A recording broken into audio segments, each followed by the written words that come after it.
So, AJ, have you got like a curated TikTok or anything? I'm glad you asked, Richard. I've curated a TikTok, and look, I have just as many weird fetishy videos that I didn't know I was into until they started popping up on my feed as Like the what? next 29-year-old man on Facebook, but I don't want to focus on them. Wow. On TikTok, sorry. Yeah, I was like, oh yeah, where did Facebook come onto it? I was thinking about like the weird kind of like platonic trends that I've built for myself. One is I get a lot of videos of the interactive CGI crush from Finding Nemo, the turtle. Very funny. that Whoever talks to voices that audiences. thing is very quick-witted.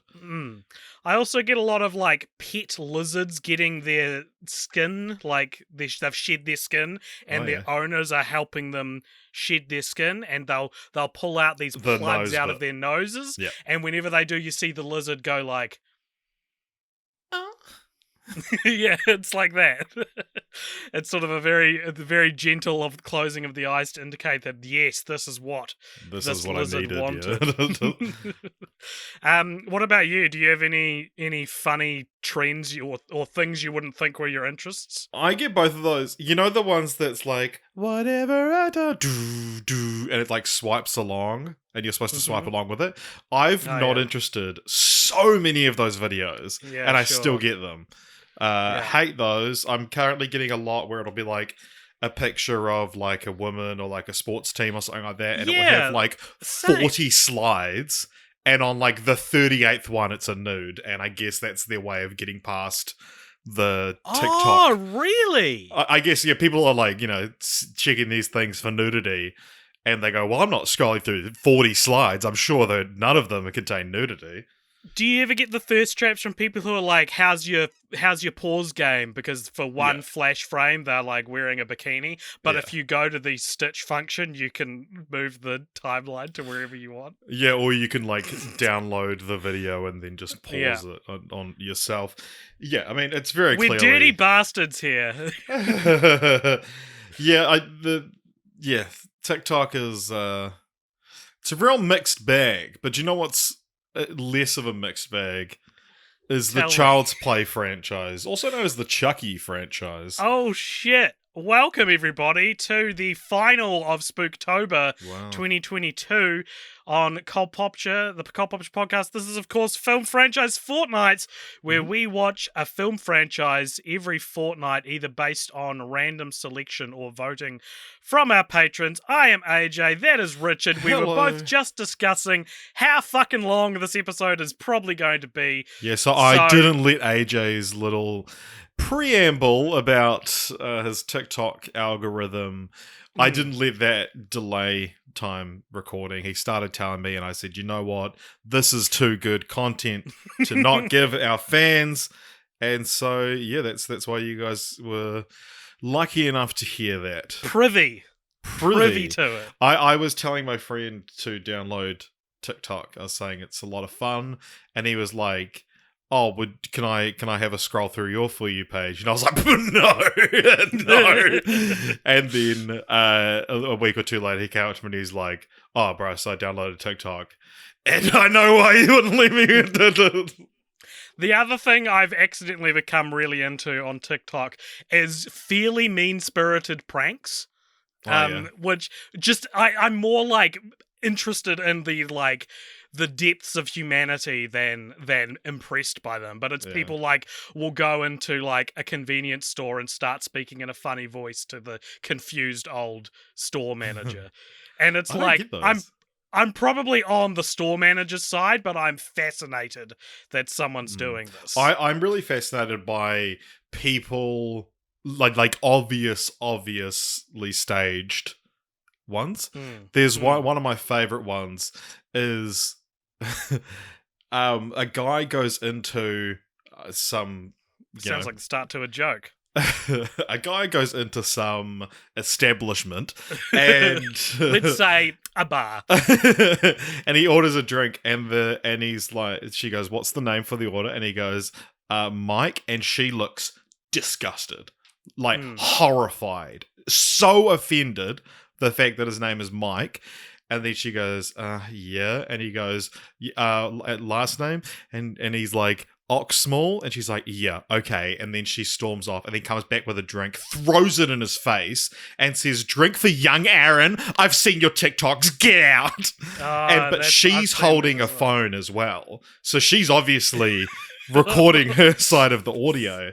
But also just the fact that she, like, rather than reacting to what's clearly my cock small, she reacts just to the name Mike. And it's like, that's not how you react when someone says a fairly normal first name. Bad acting. Yeah, bad acting. And also I'd say the most normal. But do you know what's not the most normal first name? Tell me, Richard. It's Chucky. Haven't we done this already on this episode that's going to be really long? Yeah, so Child's Play or Chucky is a franchise currently consisting of 8 films. That's like an original trilogy, 4 more sequels, and then a reboot called Child's Play 2, Child's Play 3, Bride of Chucky, Seed of Chucky, Curse of Chucky, Cult of Chucky, and then simply Child's Play.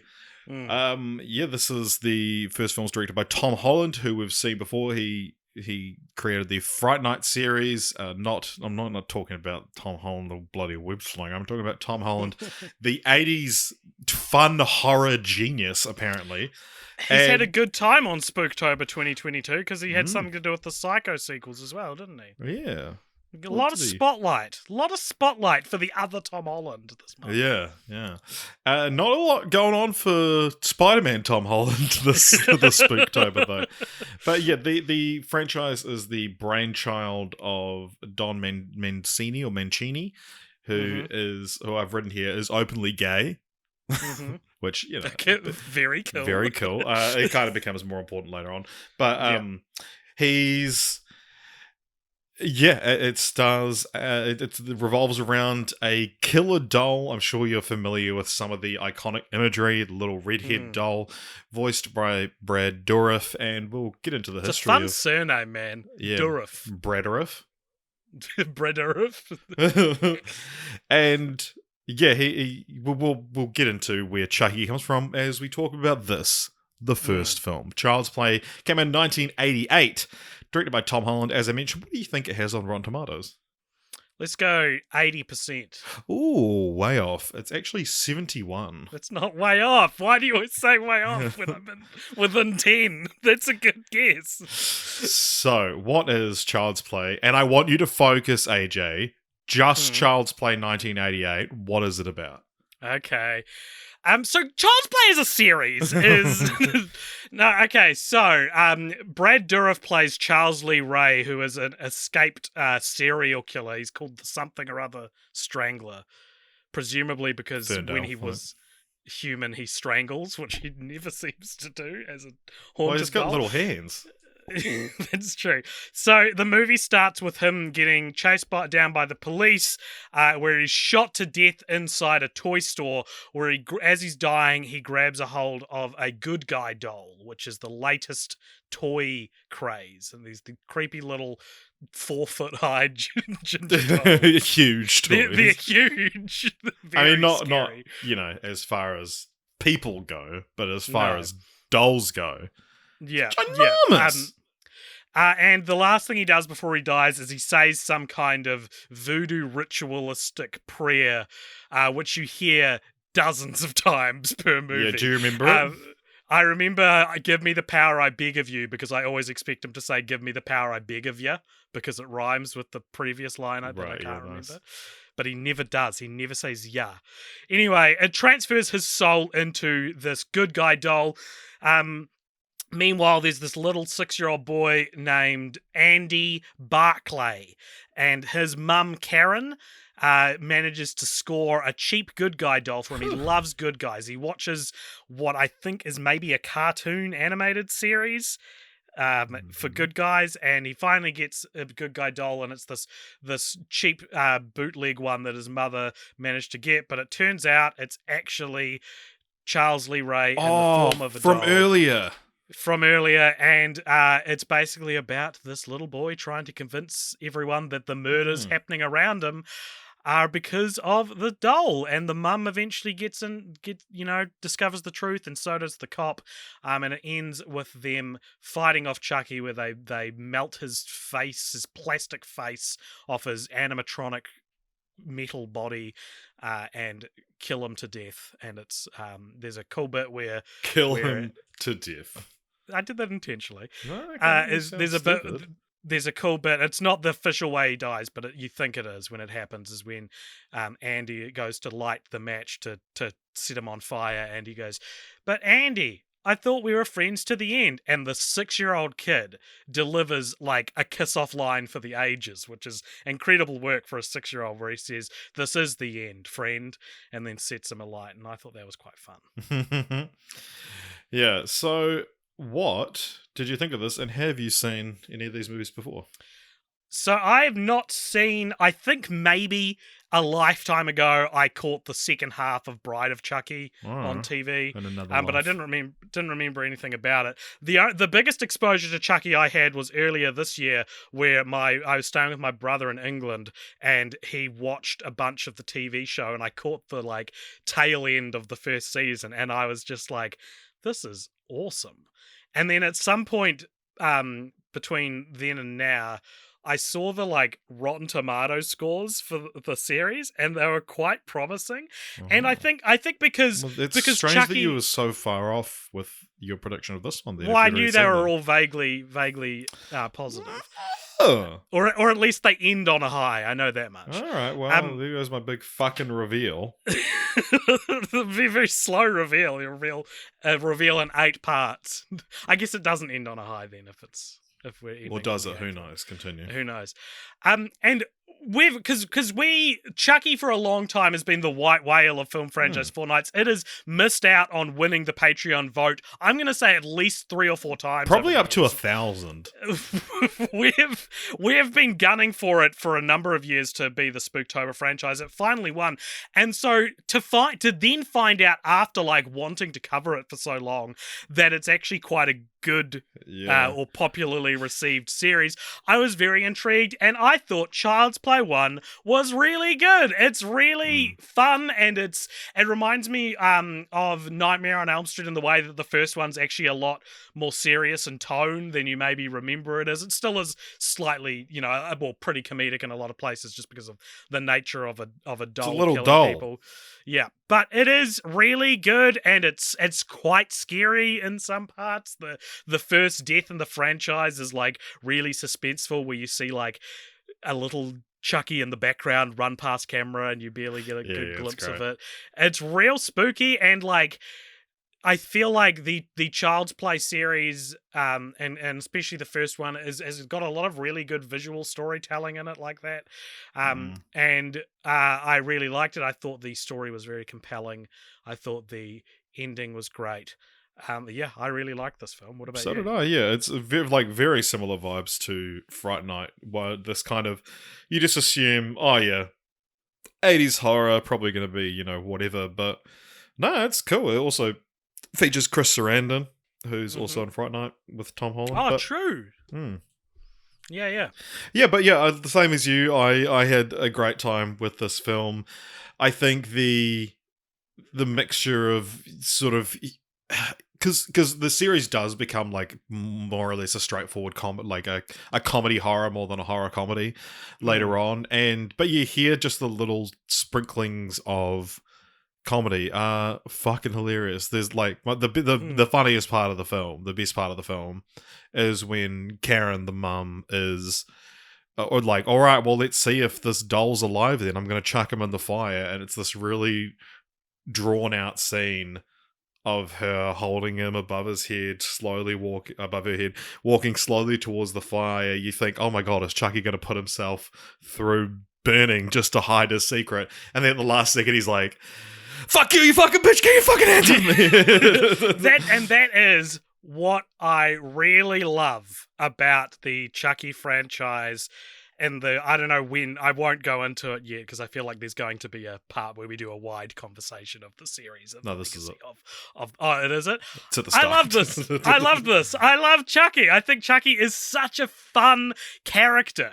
And I think Brad Dourif's performance as him is like intoxicating. I think it's so funny to just have like this absolute cunt of a villain, right? Just this detestable, disgusting, and it's super camp, and he's a really good voice actor, Brad Dourif, and it just adds so much life to the franchise and to the character. And that first reveal where he's just like, "Fuck you, you bitch! I'll teach you to fuck with me." It's so horrifying, but also really so funny because it's the first time you've seen it like in action.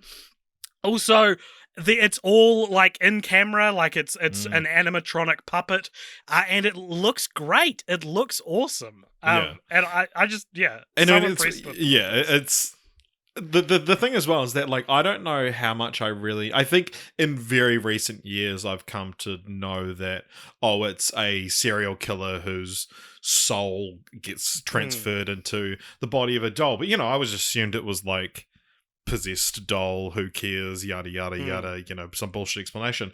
But the fact that it is this like serial killer who we meet at the start of the film in human form, and then for the rest of the film he's trying, up until a certain point in the franchise, is trying to get back into a human body, and it adds this whole extra thing. And there's this no matter what he does, there's an inherent comedy to it because he's a little doll. And so his motivation for, I think, at least the first 3 films is he's able to transfer his soul into Andy because Andy was the first person he revealed himself revealed he was alive to, which is a bit of a strange rule, but whatever. And that's that's the modus for why he's chasing Andy. And what I think has really impressed me about this franchise, which I guess now I had a good time with all of these except the remake, right? And the fun of it, I think, is compared to like other slasher greats, your Nightmares, your Fridays, which I think this is a better franchise than. There's probably better, Halloween 1978 is probably better than Child's Play, but like in terms of franchisability, the reason why I think Chucky is so strong is that he is distinctly not immortal in the same way that Michael Myers or Jason Voorhees is. This dude gets torn to shreds in every movie, and he's vulnerable, and he screams, and he's in pain. Like the only power he has is that he's able to keep coming back, but he is as like damageable as the human characters, and it makes him very compelling. And again, but there's every time he gets hurt, there's a humor to it because it's a little doll getting its hand ripped off and swearing like a madman that sounds not too dissimilar to Danny DeVito. But I also the thing about how he slowly becomes more human is quite fun as well. Really cool. His hairline recedes throughout the film, and when he gets shot and stuff, like, and especially in the sequels, he has blood and guts and viscera inside him. It's very fun. But did you know though that Brad Dourif wasn't always set to voice Chucky?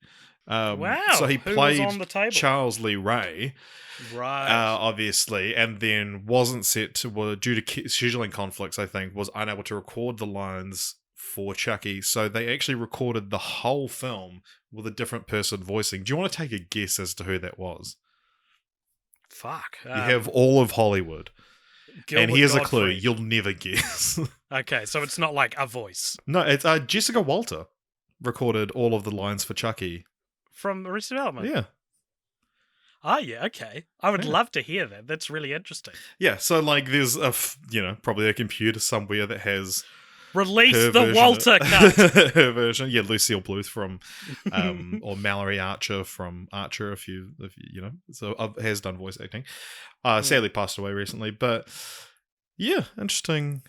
Very sort of different interpretation. Doing a male's yeah, or I wonder if it would have been that she would have voiced like the good guy doll, like, and because they tend to get women to voice young male characters in in TV shows, and doing the sort of like child male voice, but then also sounding sinister. If you had given me 1,000 years, I never would have guessed Jessica Walter was the original voice of Chucky. Also, another fun little fact. So Kevin Yeager, who's like sort of the brain behind, there's a few like interesting meeting and crossing paths stories, but Kevin Yeager, who is the sort of creator of the animatronic of Chucky, met the woman who plays Karen, Catherine Hicks, on set, and they fell in love and got married a year later. But Kevin Yeager, one half of bringing the body of Chucky to life, and Brad Dourif, who brought the voice of Chucky to life, met for the first time in 2018. No shit. That's awesome. They were both at a horror convention. Do you know what that's like? That's like how half the extended Cult Pop Show sometimes hosts haven't met each other. Yeah. Do people know that? Like Jeremy, I think, has met Rowan once. There's the only two though that don't know each other. I mean, like we've had a few sometimes hosts come and go over the years, so I don't know if all of them have met each other either. But also, so Don Mancini studied at Columbia University, where one of his teachers was Brad Dourif. Oh, that's an interesting wrinkle. Yeah. I've been in some of my students' films, so maybe it was something like that. Yeah, I've got a piece of dumb IMDb trivia if you'll have it. Well, of course, because as we know, IMDb trivia is user submitted, so not all of it is the most eloquently written, Richard. You could say that. This one says, this is a piece of trivia. Here is a blooper. Chucky is a rubber doll. Since there are no wires inside his body, he shouldn't be able to manipulate / grasp items like he does. Example, knives, doorknobs, steering wheels, etc. He's possessed with the ghosts. That's the whole point. That's like someone... And he becomes human as well. Like, describe, like, Freddy Krueger, fun blooper, Freddy Krueger actually died and could not get into people's dreams because you can't do that. Yeah. Is there anything else you want to really say about the first Child's Play specifically? There's any favorite scenes, favorite kills? There's one scene I love where Chris Sarandon is driving this car and Chucky crawls under the seat and is stabbing up through the seat. And he's like awesome. having to like squat, like partially standing while still drive. That was like, I mean it's quite late in the film, but that was one of those moments where I was like, fuck yeah, I'm fully on board with this film, Yeah. Nice. I think that my favorite death scene was probably Chucky himself, just because they like know how to make him at his scariest with his face melting off and stuff. And we recently recorded an episode for Patreon on Halloween Ends, and I talked in that about, like, contrary to a lot of slasher fans, I actually think most slashers would be better if the good guys win and they have happy endings. So you wanted the good guy doll to win? Oh, sorry. The protagonists, I should say. Oh, sorry. And while, the story extends beyond Child's Play, it does, in a self-contained way, have its own had a happy ending where the bad guy dies, and that's another reason the good guy dies. The good guy, Chucky, dies. Yeah. Is this going to happen? I have to very carefully choose my words throughout the I'm going to be on you like a bloodhound on blood. On crack. It's irrelevant to the fact that he's a bloodhound. Anything on crack. Anything on crack would come after you for your poor word choice. I guess like we haven't done this in a while, but I want to bestow two. We very rarely have bestowed both upon a single franchise, but two sort of the Cult Pop Show laurels. One, this franchise fucking rocks, which we haven't done in a while, and Don Mancini fucking gets it, man. like what other series have we done where that's this long, where one writer has continued a vision across decades? I can't think of it. Maybe Rocky, but even that feels like it's like other people helped. Like Don Mancini is like the sole credited writer for all of these, except for the remake. And he starts directing later on as well. Yeah, exactly. Yeah. I'm such a big fan of Don Mancini after this. I think it it is so captivating to watch someone tell a story across 30 years, presumably not planning on it, just happening to be like, yeah, I'll do another Chucky, and like keeping it consistent and keeping the lore up to date and adding new things. And maybe there's some misses, maybe some of the movies aren't as good as others, but they're all, I think, admirable. And the TV series now, I'm probably going to watch the TV series. This is a big deal for me, but I'm kind of keen to watch it too. Yeah. Well, there's a segment we often forget to do, with the very sillily named French Wise, where we hate discover... it. I'm so desperate to change this name. But I think that's part of the segment now, is complaining about the name of it. But yeah, what we sort of talk about why this became a franchise. And hey, Joe, do you have any? Any wild theories? I mean, speaking of Don Mancini, like, is it just like passion for the character and the story? Like, I guess I can certainly see the marketability in a Killer Doll movie. And this and what, Annabelle are the only ones. So like, this cornered the market for a long time. So that would be my guess, is like, it's a profitable concept, and for some kind of loophole allowed for Don Mancini to get involved in every single one. Yeah, it's actually because there's stuff about the rights changed as well, which Right. the first one in the remake were Orion, MGM, and then all the rest were Universal, which is one of those things that Wikipedia likes to and IMDb like to point out a lot, but don't really talk about why there's what the sort of implications of that are. Like, right, okay, it's not like like they bought it so they sequeled the hell out of it. It's just like this was the only one released under MGM until the remake, and then it's like, okay, that is French. Why? I mean, you get a bloody iconic character like Chucky. You make more than one bloody film. That's, if you ask me. Okay. No, thank you for clarifying. Yeah, so Child's Play 2 came out 2 years later. What do you think it has on Roddy T's? So the first one was... And who do you think it was directed by? Who was it directed by? Are you asking yourself or are you asking me? Why was I asked that? You've never asked me who directed a film. Well, okay, so on my notes, the way I do my notes is I write the name of the film, the director, and the Rotten Tomatoes score. Same. And I skipped straight to Rotten Tomatoes score without saying the director, and then I thought, do you know what would be funny? To do a little spin on how I normally ask you the Rotten Tomatoes score, right, and ask the director, because those are the two pieces of information I have immediately available under my heading for the second film. So, do you want to take a guess as to who it was directed by? No, it's just some guy's name who I'll not remember. Yeah, it's John Lafia. Okay, what's he done? He directed 2 episodes of Freddy's Nightmares. Fun fact. Oh, very nice. He directed the Blue Iguana, Man's Best Friend, and Bombmeister was his last film that came out in 1995. He died 25 years later. Well, let me honour his memory by saying that I hope this has more than, 71% on Rotten Tomatoes was the first one. This is my favourite one. So what are we looking at? Dash those dreams. Let me crashing down. And destroy the legacy of John Lafia by telling you it has 40% on Rotten Tomatoes. That's insane. This is the best Child's Play Chucky movie. I thought this was awesome. I loved this movie. Why? For example, what's it about? Well, if you love it so much, maybe you could tell me what it's about. Like you expected, I can't. And Andy has been put into the foster care system because everyone thinks he's nuts for the Chucky stuff. Because no one believes the Chucky stuff. His mum is put away as well, and he is put into foster care. Meanwhile, the good guy doll company managed to the bad guys. The bad guys, they managed to find the cursed Chucky doll that was destroyed and basically rebuild it as sort of it's something about their plan is to get rid of this quiet scandal that happened by proving that it's fine. But what they inadvertently do is bring Chucky back to life, who still has to find Andy because he's the only person who he can switch souls with.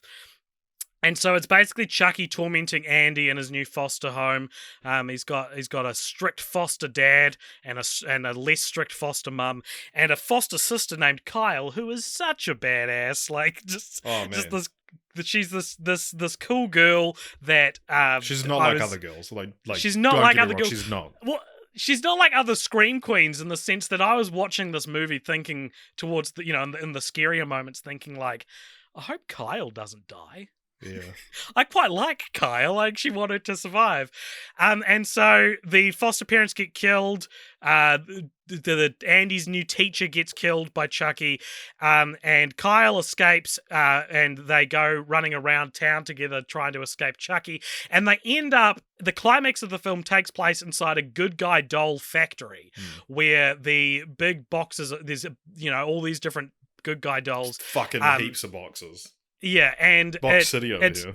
It's basically a big fight to the death through like conveyor belts and hot glue machines. There's a hapless security guard who gets his eyes plucked out and replaced with good guy eyes. It's a very fun death. Yeah. And it ends with them Chucky, who I think the reason I like this one the most is because Chucky gets the most fucked up out of any of the movies in this one. Like he is in pieces by the end, and he's just livid. He's just he's absolutely he's having a day.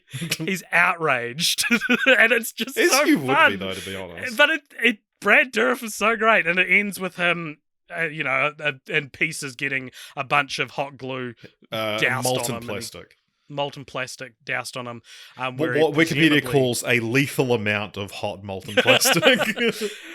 Where he presumably dies. And I just thought that's not it. He gets the molten plastic poured on him. It cools. He's still alive, and they shove a compressed air hose in his mouth, and his head explodes. It's so fun and it's so campy. I loved this one, and I thought that the main thought I had, like, when it finished was like, how is this not the climax to the first Chucky movie? This feels like obviously where you would end. You go back to the good guy doll where it all began. And for that reason, I really liked this one. I thought it was a really fun ending and a really fun climax. And I think what separates the first two movies, which are my favorite in the franchise, from the legacy of the series is like, the movies are called Child's Play, and the main character is like 6 or 7 years old, and they get an incredible performance out of this actor who appears later on in the series as a grown-up, so they obviously didn't fuck up his life, which is really interesting, because what does the pastoral care for a child actor look like in a terrifying doll horror movie? I was wondering that. Like, there's a scene in the climax where Kyle and Andy have to climb up this like conveyor belt thing, and it's like slanting, and Andy like falls down, and Chucky's like climbing up it with him, and I was like, this is scary for me to watch as a 29-year-old. How scary must it be when you're like 7 years old and you have to act that out? Well, if you're not a massive pussy like you, it'd probably be fine. That's true. Maybe that's true. But like I guess it's so enjoyable to me to see an authentic performance from a child in a horror movie, and he is the main character. It's his emotional journey, and they managed to, like, I can't think of many movies where the main character is that young, let alone horror movies, and I just thought that, like, no doy, that's what you do with a movie called Child's Play, I've come across some more interesting stuff about the rights change, so we can talk about that. So United Artists purchased the script of the original Child's Play, so they produced the original one, partially because the president and Chairman Lee Rich, which is spookily similar to Charles Lee Ray, Chair Lee Rich, believed that it had the potential for sequels, so that's why they picked it up. Right. The sequel was in pre-production when they had to put the film on hold because it was about to be acquired by Australian group Quintex, whose director Christopher Scarce intended to ban the studio from producing horror films. Quintex later went under in 1991. So did Orion, maybe not in 1991, but geez, it really, it came back, I guess, but it's And then Dodging Paramount, death. Warner Bros., Columbia, 20th Century Fox, The Price Company, Carol Co., New Line, Disney, and Universal Pictures all expressed interest in picking up the film rights to the series and Disney. sequels. Yeah. 90s Disney wanted Child's Play. Yeah. With Universal... Well, they had Miramax at the time, so... With Universal winning the rights after Steven Spielberg assisted Universal's bid, convincing them to accept it. That's crazy that Spielberg had any fingers in this pie at all. Yeah. I mean, I guess it's like if you're friends with Spielberg and you're trying to get something done in the world of movies, you go, can you please just like endorse this? And they go, yeah. Spielberg said it was a good idea. So, yeah, this film didn't do very well upon release. Right. Some reviews here. Variety said Child's Play 2 is another case of rehashing the few novel elements of an original to the point of utter numbness. Siskel of Siskel and Ebert gave it 0 stars out of 4, calling it a vicious, ugly little thriller. But those guys were like they're old, horror. like poncy men that didn't they like didn't anything like inappropriate horror. for children. Yeah. And then he, on the Worst of 1990 show, he further criticized the film, accusing the director of prostituting himself and rhetorically asking the audience, who was this trash made for, and would you want to sit next to them in a theater? What a mean thing to say. Yeah. Still, once again, they're a very fun way of articulating things. Yeah, but it's harder when you disagree with it. It's like, ugh. And makes it seem like they're like outraged parents that there's violence in video games. That's the vibe that I'm. And sex on TV. Yeah. What did you like this one, or am I alone in my undying love, my anti-Siscalian love for it? Sounds like a fun Geigerrian horror. Yeah, no, I thought this was good. It's one of those, I can't believe people think this is worse.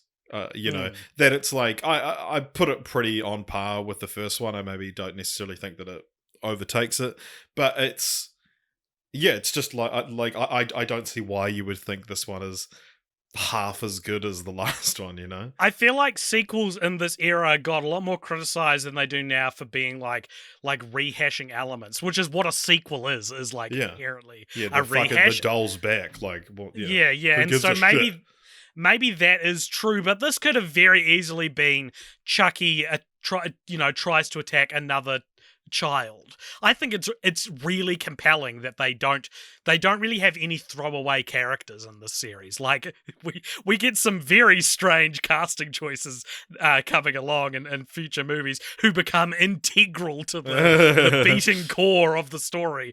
And I don't know, I think it's Don Mancini's not writing this franchise the way other horror or any other franchises, especially from this time, were doing things. It's more like an ongoing saga than like, now Chucky's in this situation. Like there's no Chucky Goes to Space. There's no Chucky Goes to Space. You could argue the next one is Chucky Goes to Military School, but that's about as like... But who cares? Who goes? No one goes there.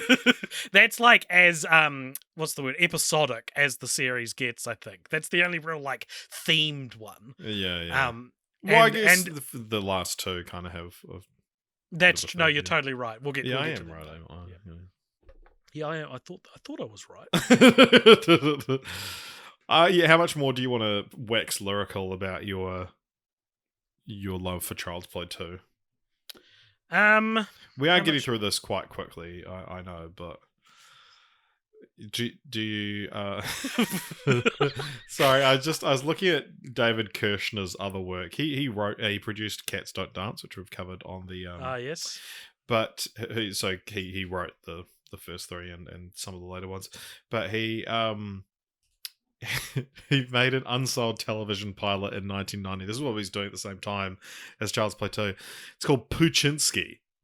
And it says... I think I've heard of this. The story follows Chicago police detective Stanley Puchinsky, played by Peter Boyle, whose spirit is transferred into a flatulent English bulldog when he is killed in the line of duty. The canine detective then returns to solving crimes. Okay. Frank Boyle, you say? Oh, last podcast on the left it has aired the pilot in its entirety on their live stream. Okay. You like those guys? Yeah, they're pretty fun. Yeah. I don't know, like, I guess, like, this feels like the longest franchise we've done where it makes more sense to just power through and then reflect as opposed to focus on each movie individually. Well, let me ask you this. Do you give this a recommend or a not recommend? I give it a recommend. This receives 2 recommends from the Cult Popture podcast. Stick that in your IMDb trivia and smoke it. Which, coincidentally, there wasn't anything dumb enough for me to deem it worthy to be in the dumb IMDb segment. Because only smart people watch these movies, dude. This is the smart people's franchise. Do you know what my brother told me once? Is that this is the gays slasher series. This is the slasher series for the gays, and he is gay. So it's by gays, I'm not just saying that because I want this to be. Yeah, but it is though. It's like your brother actually hates this franchise. He was being incredibly homophobic by saying that. Like this is such an interesting franchise. So yeah, let's keep going. Let's keep going through. Yeah, so next? 9 months later, we had Child's Play 3 in 1991. 9 months later? That's insane! That's so crazy! That's awesome! So this one, who do you think this one was directed by? Stop! No, don't do that. It's so pointless. Just take a guess. Robert Nike. You're quite close. It's Jack Bender. Oh, the Lost guy. Duh. Yeah. I could have guessed it. Yeah, he directed a bunch of Lost episodes. Well, that's go you. Yeah, what episode? Yeah, he directed a shit ton of Lost. He directed like the final. Yeah, he did. Which isn't a particularly good episode. You should have gotten there. Anyway, what do you think it has on Rotten Tomatoes? So this, I think, this is probably lower. This would be like in the low 40s. This one is the lowest of the franchise, and it has 23%. Interesting. I placed it in the middle of the franchise, but upon reflecting on that, it's like, this is the one I want to watch again the least. Yeah, for sure. But it's like their later ones, I'd say, are just like categorically worse in their production values. But this is like, I'd still rather watch them because they're more fun than this one, which is kind of the true neutral of the series, I think. Yeah. It's speaking of the director though, before Jack Bender became director, there's another franchise where Peter Jackson was approached. You're kidding. So that's like, almost all of our big like horror franchises. At one point, Peter Jackson was tapped to direct, and he didn't. And James Bond as well. Yeah, he didn't do any films like this. Like he's never done anything like these films he was consistently approached for before Lord of the Rings. Well, he did like Meet the Feebles and but they're not franchise films. Right. Like he never jumped on board one of these big franchises until he helmed the entire thing himself. Right, yeah. Yeah, I mean, I agree with your theory the last time we talked about this, that like he must have just been asked in an interview like movies that he did. Yeah, there must be something or a book he's written or something like that where he has a list of, because he appears so frequently on movies, he was like approach to direct. I mean, or maybe just in the 90s, he was like the Hollywood's hottest director, and we just had no idea, I guess. Yeah, but we were too young and stupid. Yeah, God, were we what? They should have shipped us off to military school, which is where Child's Play 3 takes place. Which is, speaking of military school, was had an interesting thing a few months ago, maybe even a couple of years ago now, like asking on our Discord, where we have a lot of American listeners, and being like, was military school like actually a real threat that people used? And a couple of people were like, yeah, but it was probably in the same way that, your parents would be like, oh, we're going to call the bad boys home, and we're going to get the bad boys and they're going to take you away. It was like, I don't think it was as in Will Smith and Martin Lawrence, but who aren't gay. Unlike the good guys, who are good guys versus bad boys. Yeah, wow. We've covered a good guys franchise and a bad boys franchise in the same year. That's great. But yeah, Americans, listeners, if you missed that conversation, let me know how real was the threat of military school, because it feels like every sitcom that was looming over the goofball protagonist's head. Anyway, what is Child's Play 3 about? So, despite coming out 9 months later, it's actually set 8 years later, which catapults it into the future, I think. And it is about a now 16-year-old Andy Barclay, played by a guy who, Richard, if I did not know this was made less than a year later, I would have assumed was the same actor, and they made it 8 years later. They do a great job casting a 16-year-old version of Andy Barclay. He's been free of Chucky for all this time, but he's quite the nuisance in foster care, so he gets shipped off to military school. Meanwhile, the Good Guy Factory, which was abandoned after Child's Play 2, they are they're like remaking The Good Guy for the 90s, and in doing so, they melt a lot of the plastic down to reuse it, which is, in any other context, that would be very resourceful and good for the environment, or at least better for the environment. But unfortunately, some of Chucky's blood gets into the plastic, which transfers him into a new Good Just Guy doll. one doll, even though the vet was presumably good point. They did want to do multiple Chuckies in this film, but couldn't due to budgetary constraints. Right. And so this doll manages to find its way to the military school where murders start happening, and Andy knows what's going on and has to fight it, and the climax takes place at a nearby amusement park, which is a great little set piece for a Chucky battle. Yeah. that is what it's about. So, something we haven't... Well, what did you think of this one? Again, it's still good, and I still enjoyed it a lot, and I still enjoyed Brad Dourif's performance a lot.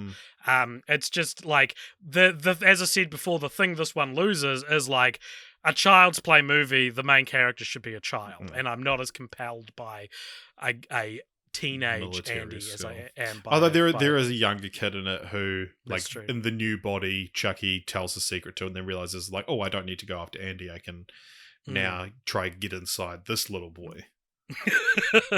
gotta pay the troll toll.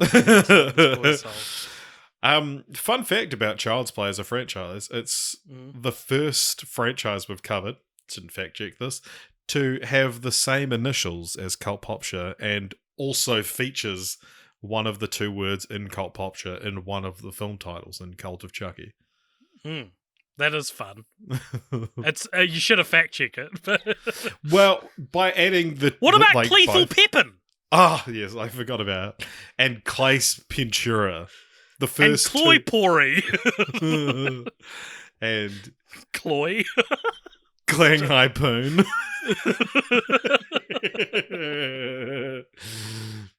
So, Child's Play 3 is quite a controversial film. Because we haven't done this in a while, but it feels like there was a period of time where it was there was always some real true crime murder to do with the film. But this, I don't know what you're going to say, but this was the reason my parents told me I wasn't allowed to watch the series when I was a kid. Oh, really? Yeah.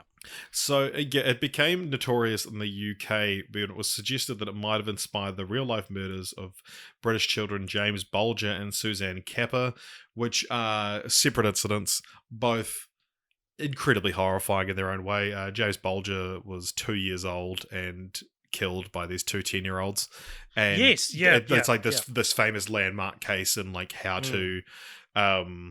How to punish juveniles. How to punish juveniles. And the Suzanne Capper was it's horrific. Some of the most horrific stuff you ever read, but tortured for days and then set on fire. Survived that. Lived for 4 days in an almost vegetative state, but enough to identify his 6 assailants. But in the case of the murder... How old was she, sorry? She was 16. And the killers, I think, were in their 20s, but it was it was to do with apparently she gave one of them, it's alleged that she gave one of them pubic lice or something like that, and that was there's some... I think I've heard of this as well. Yeah. But yeah, so the two boys that killed James Bolger, the link was that the father of one of the boys had rented Child's Play 3 some months earlier, and the murder was supposedly similar to a scene in the film. However, the police officer who directed the investigation found that the son wasn't living with his father at the time and was unlikely to have ever seen the film. Moreover, the boy disliked horror films. So, probably nothing. But the the torture and murder of Suzanne Kappa, one of the assailants would say, like, here's Chucky, time to play, before torturing her, and would blast this like rave music track that used samples from Child's Play. See, that seems more of a case of just like, here's Chucky, or hi, I'm Chucky, wanna play, being part of the like cultural lexicon, as opposed to like, not to defend, well, I mean, I don't think it's art's fault, a movie's fault anyway, but well, it's not that they watched the film and thought, I want to do that. It's that they're, and this is Tom Holland has defended it, saying like the viewers of horror movies could only be influenced by their content if they were unbalanced to begin with. And yeah, it is like, which Tom Holland said that?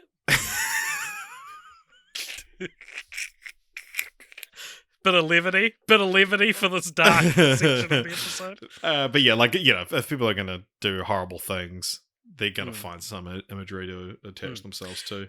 So, Richard, you within the last year, you've climbed the ladder at One News in New Zealand, and you've actually rubbed shoulders and interviewed quite a lot of like pretty famous people in the past few months. It is feasible that you could conduct a interview with Tom Holland of Spider-Man in some point in the future. Yeah, potentially. Can one of the questions you ask him be, what do you think of Child's Play or Chucky? And then you can confuse the internet by getting a Tom Holland quote on Chucky. That's the different Tom Holland. All right. That's my continue the franchise.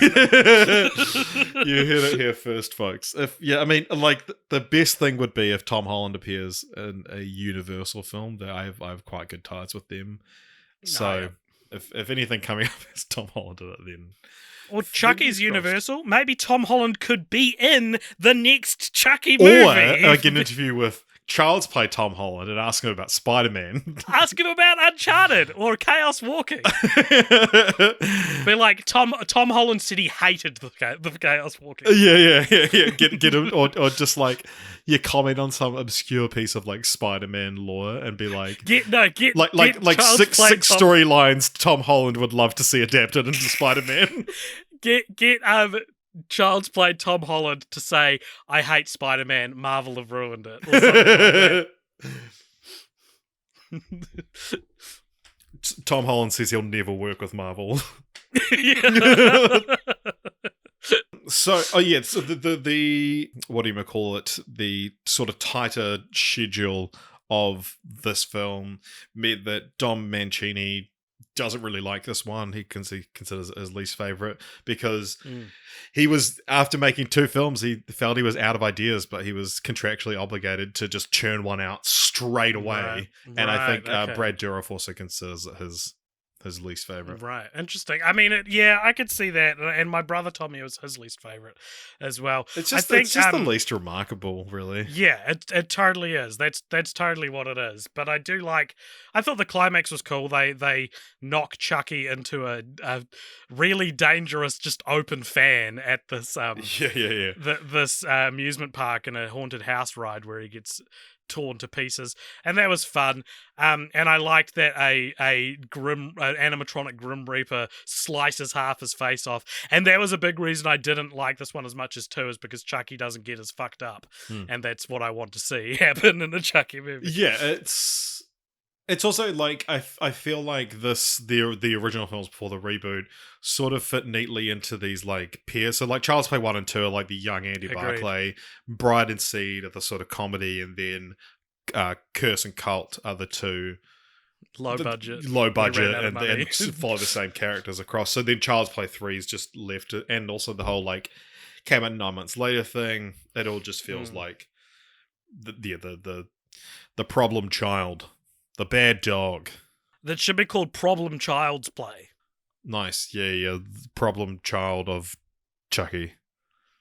Okay, yeah, we'll call it that instead. Thank you. Thank you for indulging me in that. So, Anything else you want to say about Child's Play 3, 1991? I mean, it feels like we should say some stuff about it, but I just really can't. Any last words? POV AJ at your funeral. Oh, it feels like we should say some stuff. Now, I know what you're going to say, AJ, that 7 years later this was followed up by Child's Play 4. AJ, you fucking idiot. No, it wasn't. You fool. You fool. I would never have said that. You fucking fool. It's actually followed up 7 years later. Don't you put that on me. By Bride of Chucky, which a piece of IMDb trivia points out, first movie in the series not to have Child's Play in the title. This makes it one of the rare franchises to not have a consistent name in the title of each movie. Oh, it makes it well it's in good company. Right. I like what like the cornerstone of this podcast is me complaining about inconsistent movie titles in a series. There are like 10 that are good. There's an overwhelming majority. Yeah. Have inconsistent titling schemes. And I had a heart attack where I was like, wait, I was watching Seed and I saw it was just Seed of Chucky and not The Seed of Chucky, and I was like, but wasn't the other one The Bride of Chucky? And I was like, oh my god, but it wasn't. So we're all good. Right, well, that was almost an interesting story. Thank you. So, yeah, this came out in 1998. 7 years, a bit longer of a gap, I tell you what. And well, now they've caught up to where the story theoretically taking So, place. who do you think this one was directed by? If I know them, do I know this person? You know one other film they've done, at least. I usually at least give you the name, and then you guess the movie. Okay, this was directed by Ronnie Yu. And do you remember what else he's directed? Did he do a Critters movie? No, he's mainly known for his films in Hong Kong, but his American films, he's only really known for 2, and that is Bride of Chucky and Freddy vs. Jason. Right, it does have that aesthetic. Freddian versus Jaserian. So, and what do you think it has on Rotten Tomatoes? I reckon this has got... We wouldn't have got back to fresh yet. Mm-hmm. I reckon we're on like 60, maybe less, maybe like 59. You are quite far away. It's 49. I hate you. I'll teach you to fuck with me! So, yeah, this one is a bit more of a comedy. It ditches so much of the like really horror sort of elements of it. And why do you think that is? Why do I think that is? Is it because of the controversies? Well, in 1998, what had just happened to the world of horror? Freddy vs. Jason. No, this came out in 1998. Yeah. Fuck, that's way earlier than I thought it would have been. This feels like a 2004 movie. Yeah, Seed of Chucky feels like a 2004 movie. No, that feels like a 2010 movie. I'm 10 years ahead. What happened in 1998? Well, a couple of years earlier, Scream came out.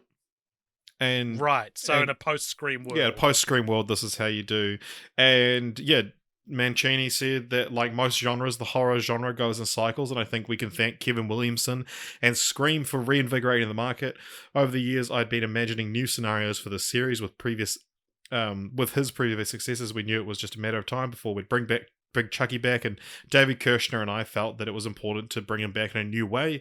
We wanted to elevate the series and reinvent it, go beyond what we'd done before, and what we ended up with is incredibly part horror, part comedy, part romance, and part road movie. It's a really cool blend of the genuinely creepy and the really funny. For sure. I think that that Chucky was already the Child's Play movies were already splitting the difference between horror and comedy.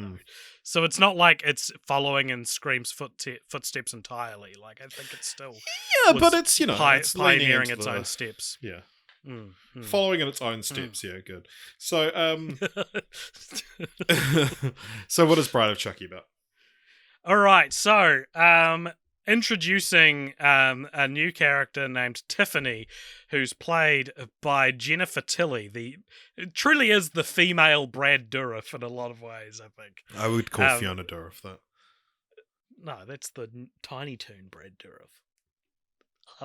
I'm sticking to my guns on this. Well, I'm sticking to my guns. All right, so the Fiona, no, what's her name? Yeah, Tiffany. Yeah, can't do it now, can you? Tiffany briefly dated Charles Lee Ray when he was in human form, and she like learns about Chucky somehow, and manages to get a hold of like the scraps that were left over from the previous film, in a scene where you see this like biohazard bag being taken from this like evidence bay, where you also see a hockey mask and a Michael Myers mask and a it's chainsaw we and a all live Freddy in glove. yeah, we all live and in our own little slasher movie family, and you know Well, this what is better this way is our to second Ronnie Yu franchise to feature imagery from both Jason and True. Freddy. True, and is this the last big slasher franchise? What else haven't we done after this? I guess Leprechaun. I feel like yeah, okay, yeah. Which is very similar to Chucky. Strange that we're covering the angry short men franchises, slasher franchises. Yeah, the AJ franchises they call them. Yeah. So she managed to get these pieces. She puts them back together, and where she thinks that they're going to like work out how to get him back in his body, but then she's like, actually, no, you're a bastard, and I prefer you as a as a doll. So he murders her. By pushing a TV playing Bride of Frankenstein into a bathtub while she's having a bath, but just at the last, before in her dying moments, he then transfers her soul to like a girl doll, that is like a girl version of Chucky. Yeah, looks like Judith Collins.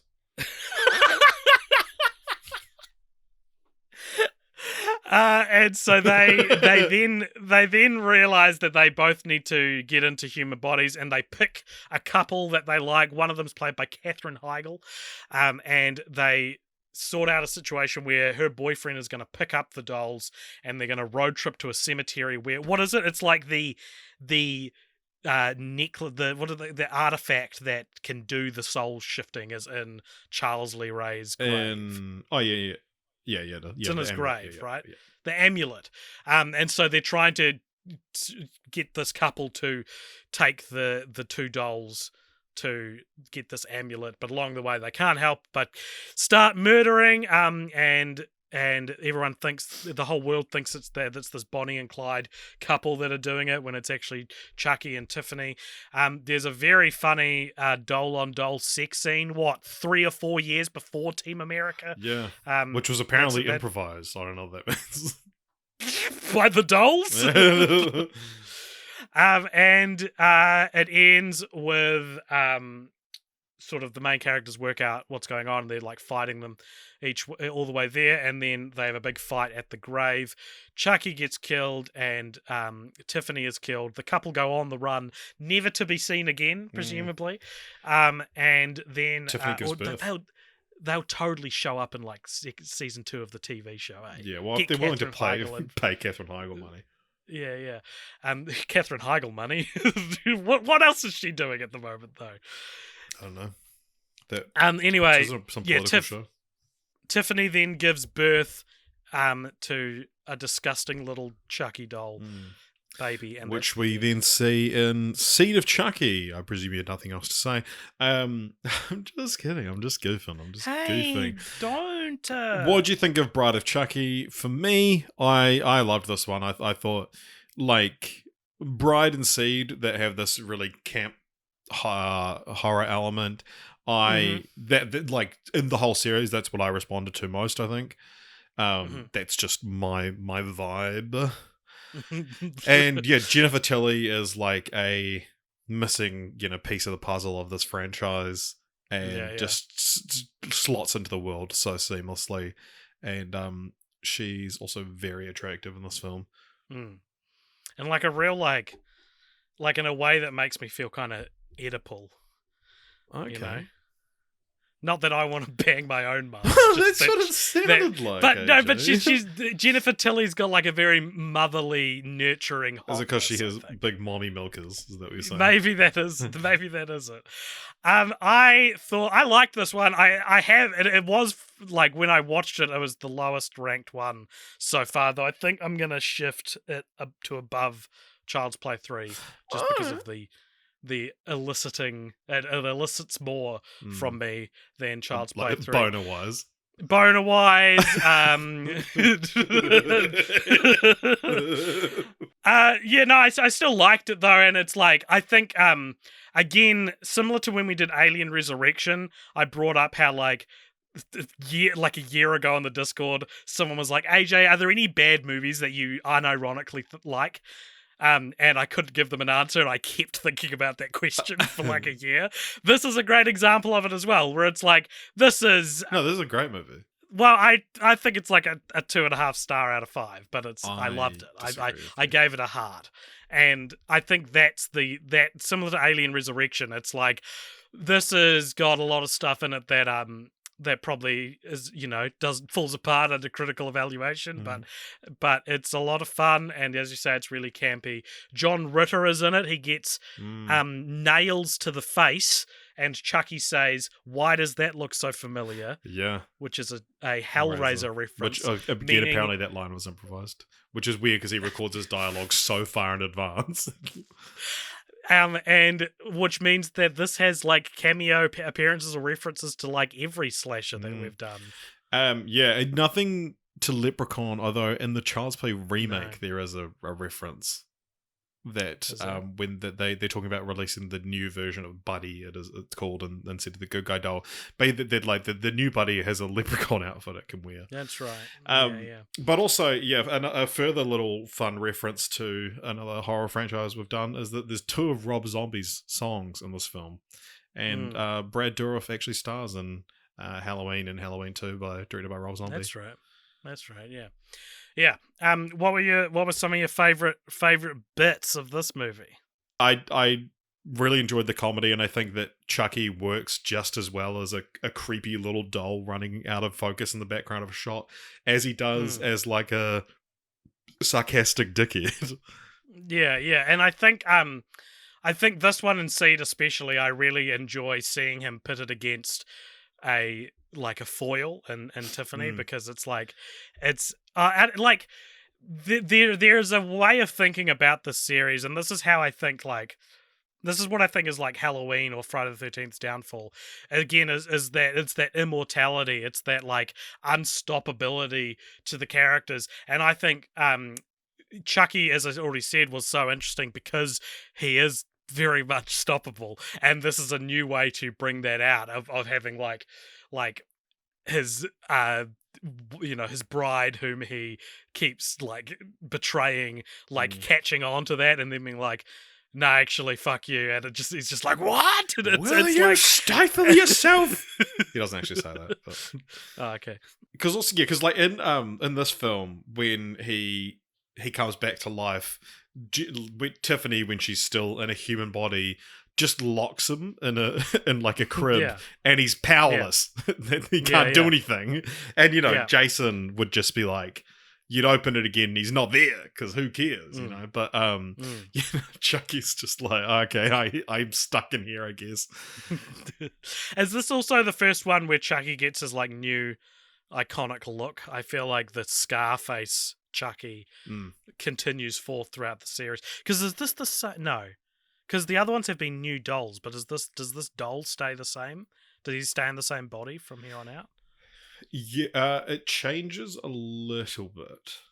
Right, I know it gets confusing in Cult of Chucky when you have more than one, but I thought this was fantastic. I mean, mixed reviews. It's sitting at 49%, which is. But that's because everyone's reviewing it, not because Chucky fans are reviewing it. Yeah, which I think is what happens with the later films. Yeah, Brad Dourif has said that this is his personal favourite. Oh, nice. Yeah, it was nominated for an MTV Movie Award for Best Villain. Good Bride of Chucky. Yeah. You've had many years to nominate him beforehand. Yeah. I've got some dumb IMDb trivia if you want it. Mm-hmm. Lay it on me. So yeah, there's the one about the title. In an episode of 8 Simple Rules, 2002, the son comments about his 2 sisters, the Bride of Chucky is after Barbie. John Ritter, who starred in that show until his death in 2003, also starred in Bride of Chucky. I actually can't work out what that sentence is supposed to be. That's crazy. What on earth is that trying to say? The son comments about his two sisters. The bride of Chucky is after Barbie. Oh, okay. Maybe one's chasing one of them. So it'll be the younger one, who I think was actually older than Kaylee Kawakaku. And it's like, and they're chasing after each other, and he goes, "Oh, the bride of Chucky is after Barbie." That has to be it, right? That's got to be it, yeah. Yeah, that's it. All right, well, that's no longer dumb trivia. That's actually quite compelling now. So at the start of the film, Tiffany's dating like a Chris Angel mind freak who named Damien, and she ties him up to the bed and puts Chucky, we're unsure if he's come back to life at this point, on her stomach. I had a pretty good idea that he did. I don't know about you. So this is the piece of trivia. Tiffany says to Damien, "Are you ready for a ménage à trois?" Which he doesn't know what that is. Basically, it means in French, threesome.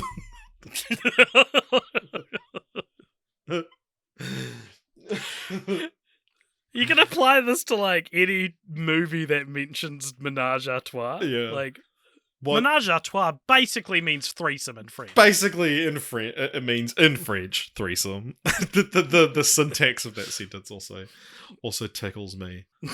That's great. Yeah, now Bride of Chucky, this is recommend. If someone asked me one film to check out that wasn't the original, so someone watched the original film and said, "Oh yeah, it was whatever, but I'm keen to watch one more," I would probably say watch Bride of Chucky, because it's kind of a soft reboot. That makes sense. I'd say Child's Play 2, and then after that one, I'd be like, now check out Child's Play 3. Oh, and then what? And then I'd trick them into watching all of the series except for the remake. Fuck yeah, what else? Don't say that to me. Why not? Makes me uncomfortable, Richard. In your pants. Yeah. Well, not as uncomfortable in my pants as being somewhat attracted to a girl version of Chucky. I think that's the it new looks like Judith Collins. Strange Boner award, I think. Do you reckon Judith Collins is hot? I'm gonna cut all this out. Well, this episode needs a shave. Yeah, anything else you want to say about Bride of Chucky? Nah, maybe this won't be the 4-hour episode we were dreading it would be, but that's okay. Well, I think even if we spend 15 to 20 minutes on each film, that's still an over 2-hour podcast. Which they're all over. I think we forget just how long, like how short normal podcasts are. When I say normal, I mean for other people. So, Seed of Chucky came out in 2004. Who do you think this one was directed by? This is directed by Don Mancini. And it was directed by Don Mancini. Whenever his name would show up as written by, I was like, oh, thank God. Like, thank God he's back. And then this one, written, directed, I was like, oh my God. Yeah. Oh my God. So, what do you think it has on Rotten Tomatoes? So this is where the upward trend starts, right? This has got to be like 72, 73. Yeah, the last one had 49. This one is 34. No, that's right. This is the opposite. This is like one of the lowest rated ones. Yes. I saw a Letterboxd review that said this movie being considered the worst in the franchise is like Citizen Kane flopping in 1940. Yeah. I think this one rocks. This one fucking rocks. This is the best of Chucky entry, I think. Yeah, okay. Oh, yeah, sure, yeah. As in, I prefer Child's Play 1 and 2, but this is my favourite one that's something of Chucky. Yeah. It's a creepy name as well. Yeah, it was originally Son of Chucky, yeah, but they went... But it's Seed. Yeah, it's creepier. What's this one about? Please keep it to 1,000 words or less. And please keep it PG, guys. Come on. So the child that was born at the end of Bride of Chucky, the Seed, has been adopted by like a douchebag and a douchebag ventriloquist at a traveling circus in England, and they are voiced by Billy Boyd, strangely enough, which is, it's like a guess Jennifer Walters thing that I said to my flatmates. I was like, guess who plays Chucky's kid? And then they're like, and I was like, you'll never guess. They're like Billy Boyd. And the child goes by Shitface initially, but eventually learns that they are in fact the seed of Chucky, because they see that a film is being made based on the so-called Chucky murders, called Chucky Goes Psycho, where there are in fact remade dolls of the Chucky and Tiffany dolls, where Jennifer Tilly appears as playing herself, but is not Tiffany, who did look like Jennifer Tilly before she was transferred into a doll. And yet, but Brad Dourif is not in the movie as Brad Dourif, but they're voicing the characters. And so there's sort of two storylines. One is about Jennifer Tilly trying to make it in Hollywood, and it's very charming and silly, and she is so down to play just this unflattering version of herself, and it's really funny. But the kid finally finds the new Chucky dolls that are the Chucky and Tiffany dolls, and did they say the he finds the amulet and manages to bring their souls back. I believe they're not new dolls. It actually is the dolls. Right. Okay. Yeah, no, they dig them up. And they dig them up and they stuff animatronics up their ass and yeah. And they decide to name the kid either Glenn or Glenda because Glenn or Glenda does not have genitals, despite being organically born from a doll that does have genitals for some reason. And there is, for 2004, a surprisingly tasteful portrayal, or relatively, I should say, tasteful portrayal of the idea of being gender fluid, gender dysphoria. Yeah, in Glenn/Glenda's character, who Chucky insists is his son, while Tiffany insists is her daughter, and the larger plot is Chucky and Tiffany decide that they are going to put their souls into the body of Jennifer Tilly and Redman. Is it Redman that Chucky's going to be? Playing himself as well. Yeah. And, they get together and it's basically a big all-out fight between those players on the stage, where... Well, all the world's stage. That is true. I should have considered that before I used that terminology. It's revealed in the end that the sort of fluidity of Glenn/Glenda's gender dysphoria is that when they are Glenn, they are timid and don't like that their parents murder and don't want them to be murderers. But when they are Glenda, they are psychopathic. They are... and they are a murderer themselves. It is directly referencing Psycho, which we watched last week or last fortnight, in more ways than one.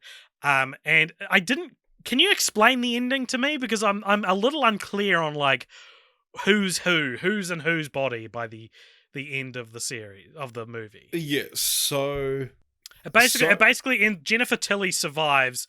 And Chucky goes to kill her in the hospital, but then is killed by Tiffany, who then takes Jennifer Tilly's body. Yeah, so at the end of the film, there are human children. One is Glenn and one is Glenda. So the soul is put into two separate human bodies, and Tiffany transfers her soul into Jennifer Tilly. So now, to the public and the wider world of the Chucky universe, Jennifer Tilly is famous actress Jennifer Tilly, but she is actually possessed by the soul of Tiffany, who happens to also be played by Jennifer Tilly. But then also in this film as well, you have an interesting turning point where Chucky reveals that actually, no, I don't. I've stopped wanting to become a human again. I'm the killer doll. It's my thing.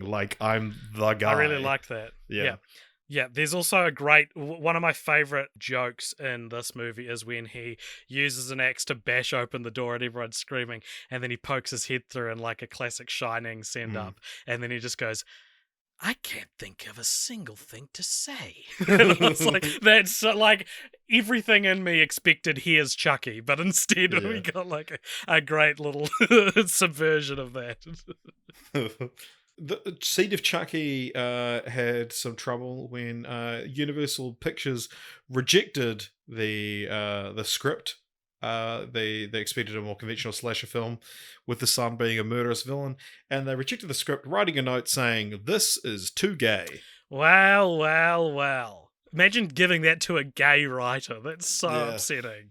And then, after the success of Cabin Fever, they resumed. So, I guess that's... What did Cabin Fever have to do with it? Does it have gay people? Probably real gay. I don't know.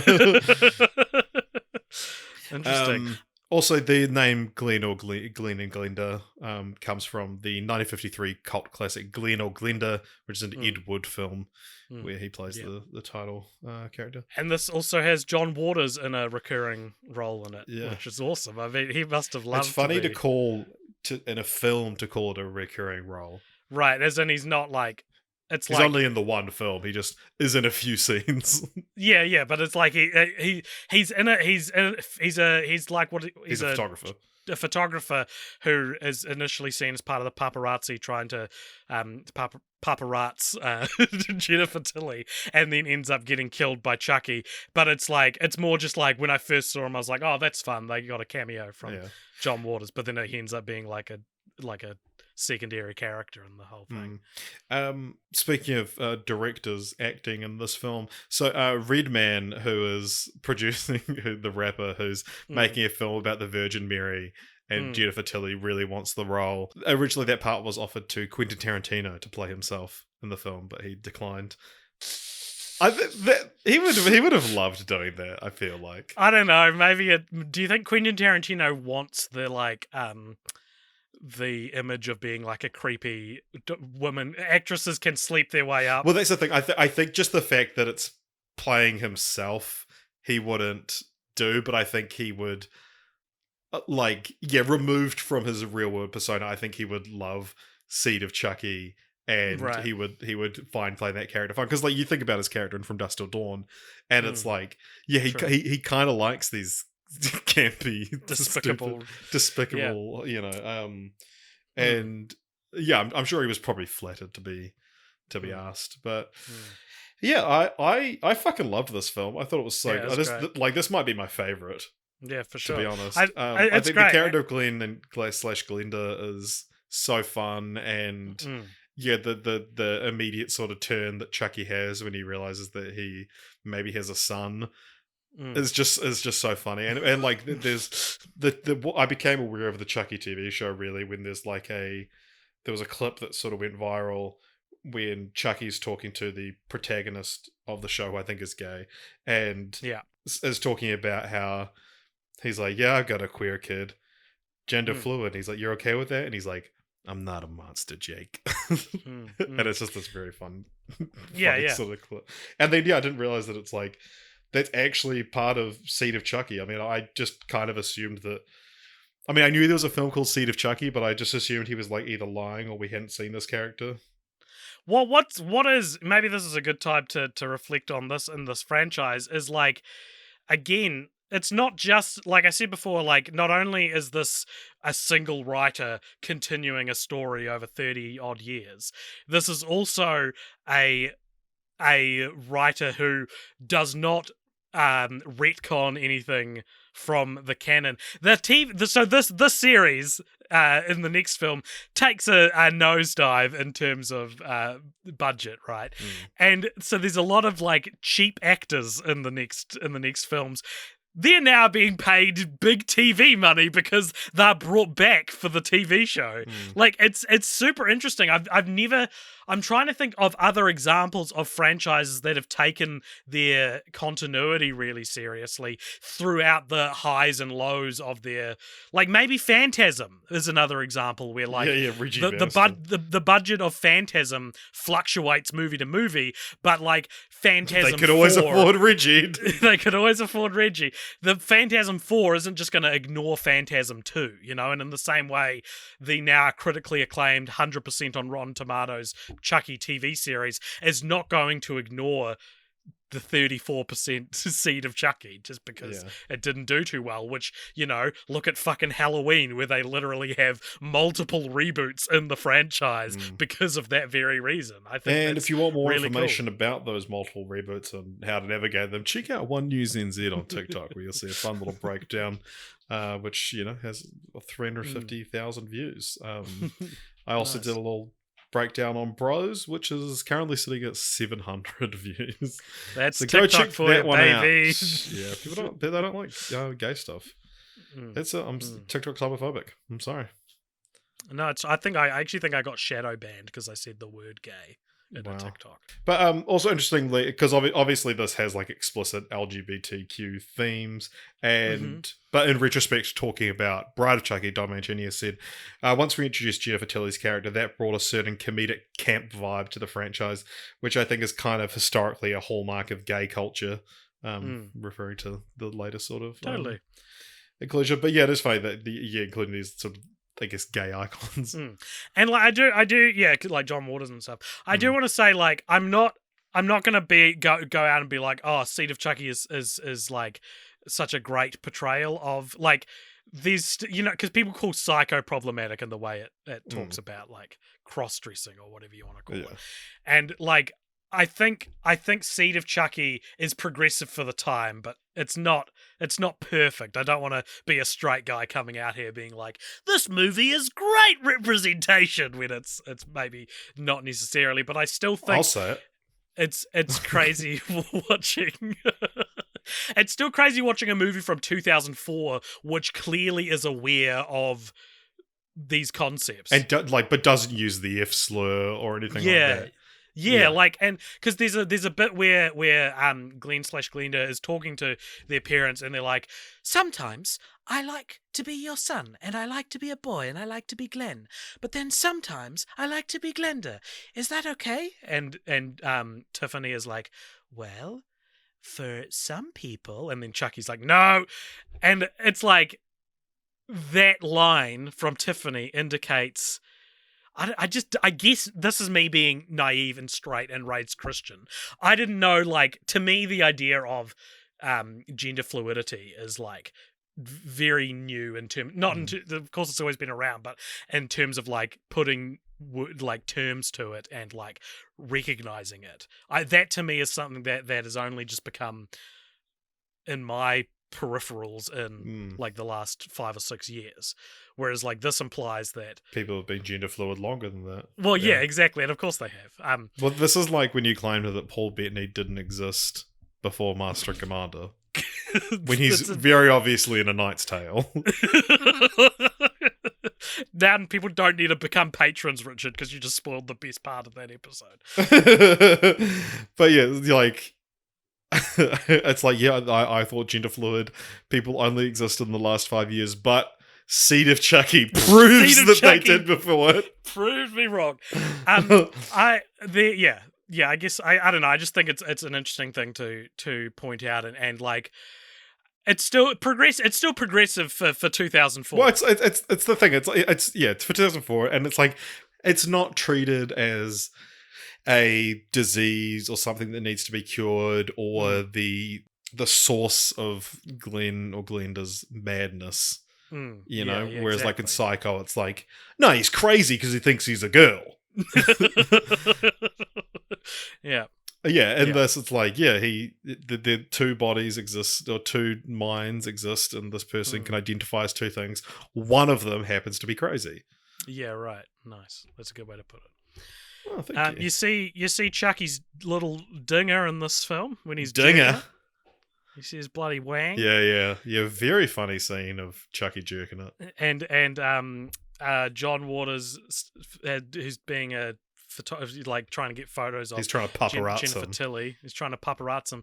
Sees the silhouette of it in the window and says the only slur in this movie that is about that features like a lot of vulnerable people when a lot of people who could be called slurs and should be frequently. No. He sees Chucky in the window and calls him the M word because he thinks it's a little person. But then later on, he says, like, thank God for little people or something like that after he's taken photos. So even the politically correct term. This is blowing my mind that all of these terms in like culture is like already a thing. You should watch the documentary Paris is Burning. I was recommended it very recently, and it's the same kind of thing that I was like, I didn't know all this stuff had been around that long. Wow. Like all the stuff that it's like, you talk to gay people or you do a little bit of research. It's like, of course this has been around that long. All our gay listeners are listening to this episode being like, yeah, AJ, that's right. All this stuff has been around. Yeah, I don't know why you had to put on a gay voice to say that. I wasn't. I was being like coy about it. Don't attack. It's so hot in my room right now. It's so hot in my room. That's why I'm attacking you. My brain's actually melting. But Paris Burning, a really interesting documentary. Short too. Which how fucking, oh my god, the runtime of these films. Oh my god. Child's Play 2 is like 82 minutes. That's what's the best one. The longest one is the next one, Curse of Chucky, and that's 97 minutes long. This is like Barbie runtime we're talking. I had to watch the remake at like 2 a.m, and I was like, God. And then I saw it was only an hour 29. I was like, hey. So I've got some dumb IMDb trivia here again for Seed of Chucky. Is one of it that Jennifer Tilly plays herself as Tiffany? No, that would be great though. I like when she's like dragging the unconscious Jennifer Tilly and she's like, she's so fat. It's just such a like, it's how if I'm ever famous enough to play myself in something, I want to be this horrible to myself. Yeah. Well, there's the thing that I was like, it's such an unflattering portrayal for someone who's like not that famous and like, people don't know that much about, for Brad Pitt to come out and be like, to play himself and be like, yeah, this guy's an asshole. It's like, oh, we know and love Brad Pitt, but Jennifer Tilly's like, is she just playing herself? Or is she actually like this? Oh my god. So, dumb IMDb trivia. Chucky once again pays homage to The Shining by hacking through a door with an axe. This film reunites Brad Dourif with Billy Boyd, who appeared with him in the last 2 Lord of the Rings films. Many of Dourif's scenes were opposite Bernard Hill as Theoden. In Ralph Bakshi's film, Theoden was voiced by Philip Stone, who played Grady in The Shining. That's a great piece of IMDb trivia. That's what you want out of IMDb trivia. It's so tangential. Do you know what? No, do you know what that is? That's a randomly placed useless statistic. That's more what that is. That's more that over a dumb IMDb trivia. All right, well, sorry. Is that? I thought you loved the like Kevin Bacon, John Hamm kind of trivia. I do. Is that not one of them? Well, that's why I wrote it down. Okay, I'm sorry. The thing that connects Glenn to Chucky is the Made in Japan imprint on their wrists, which is that Chucky Glenn notices that they have the same thing. The problem with that is the good guy dolls were manufactured by Play Pal Toys in a Chicago factory in Child's Play and Child Play 2. However, the prior film, Bride of Chucky, Tiffany reassembles Chucky using both parts from his original body, such as his head, and new spare doll parts from her doll collection. At one point during his reconstruction of that film, you see Tiffany attaching a new arm to his body. It is safe to assume that this new arm is the arm that features the Made in Japan stamp, and when Glenn was conceived, he inherited the same Made in Japan stamp, plus nobody really knows how the reproductive systems of dolls possessed by human souls work. Yeah, I guess like this is someone just trying to like grasp at straws to explain the science behind the movie they like. So this was followed up 9 years later by Curse of Chucky. So what happened? They ran out of money. They didn't want to make any more. What's the deal? No, there was for the sort of decade in between, they talked about a reboot or a remake of Child's Play for ages and said they wanted to do a remake instead of a sequel because fans want to see scary Chucky again. And then eventually, this whole time they talked about a remake, or they talked about a sequel at one point called Revenge of Chucky, but they kept on talking about this remake, yada, yada, yada, and then eventually it's just like, and then they made a sequel. Right, interesting. Okay. Yeah. So, yeah, what do you think the director's name is? This is Don Mancini again. It is. And what do you think it is on Rotten Tomatoes? So this is like 75%. Is that right? Yeah, you're quite close. It is 75. Yeah, I saw this one for some reason. I was looking up something else and accidentally spied the Rotten Tomatoes score. I was like, Richard's gonna kill me. I am. So this one is the. Can you read out your Letterboxd review, because I thought this was a brilliant description of the film. Oh wow, I've never read out one of my Letterboxd reviews. Sign in. I'm going to sign in as Cult Potcher because I'm going to need that later on. And then I'm just going to go read. It's a surprise tool for later. The tried and true "We've Run Out of Money" sequel, but way better than Hellraiser Revelations or Phantasm Ravager. Yeah. So in slasher franchises, and this is a podcast about franchises, we know our way around a franchise. Don't fucking try and tell us we don't know our way, because we do. You get past 3 sequels and the core, the nuclear core of a franchise begins to become a little unstable, and you get things like the meta sequel, which is what I would say Seed of Chucky is. I would absolutely say Seed of Chucky is, but more so like it's fun to recognize like Seed of Chucky started, and I was like, oh, it's the meta one, because Hellraiser had a meta one, and Nightmare on Elm Street had a meta one, and you know, like they do these ones. Jason kind of had a meta one if you include the holodeck scene and Jason X. For sure. And this one, Halloween Resurrection, I believe, was Anyway, continue. Yeah. And then this one, the as you say, like it is the we ran out of money sequel, which you see in those franchises you list as well. Like this sits next to the meta one as like a type of sequel we see all the time in these franchises.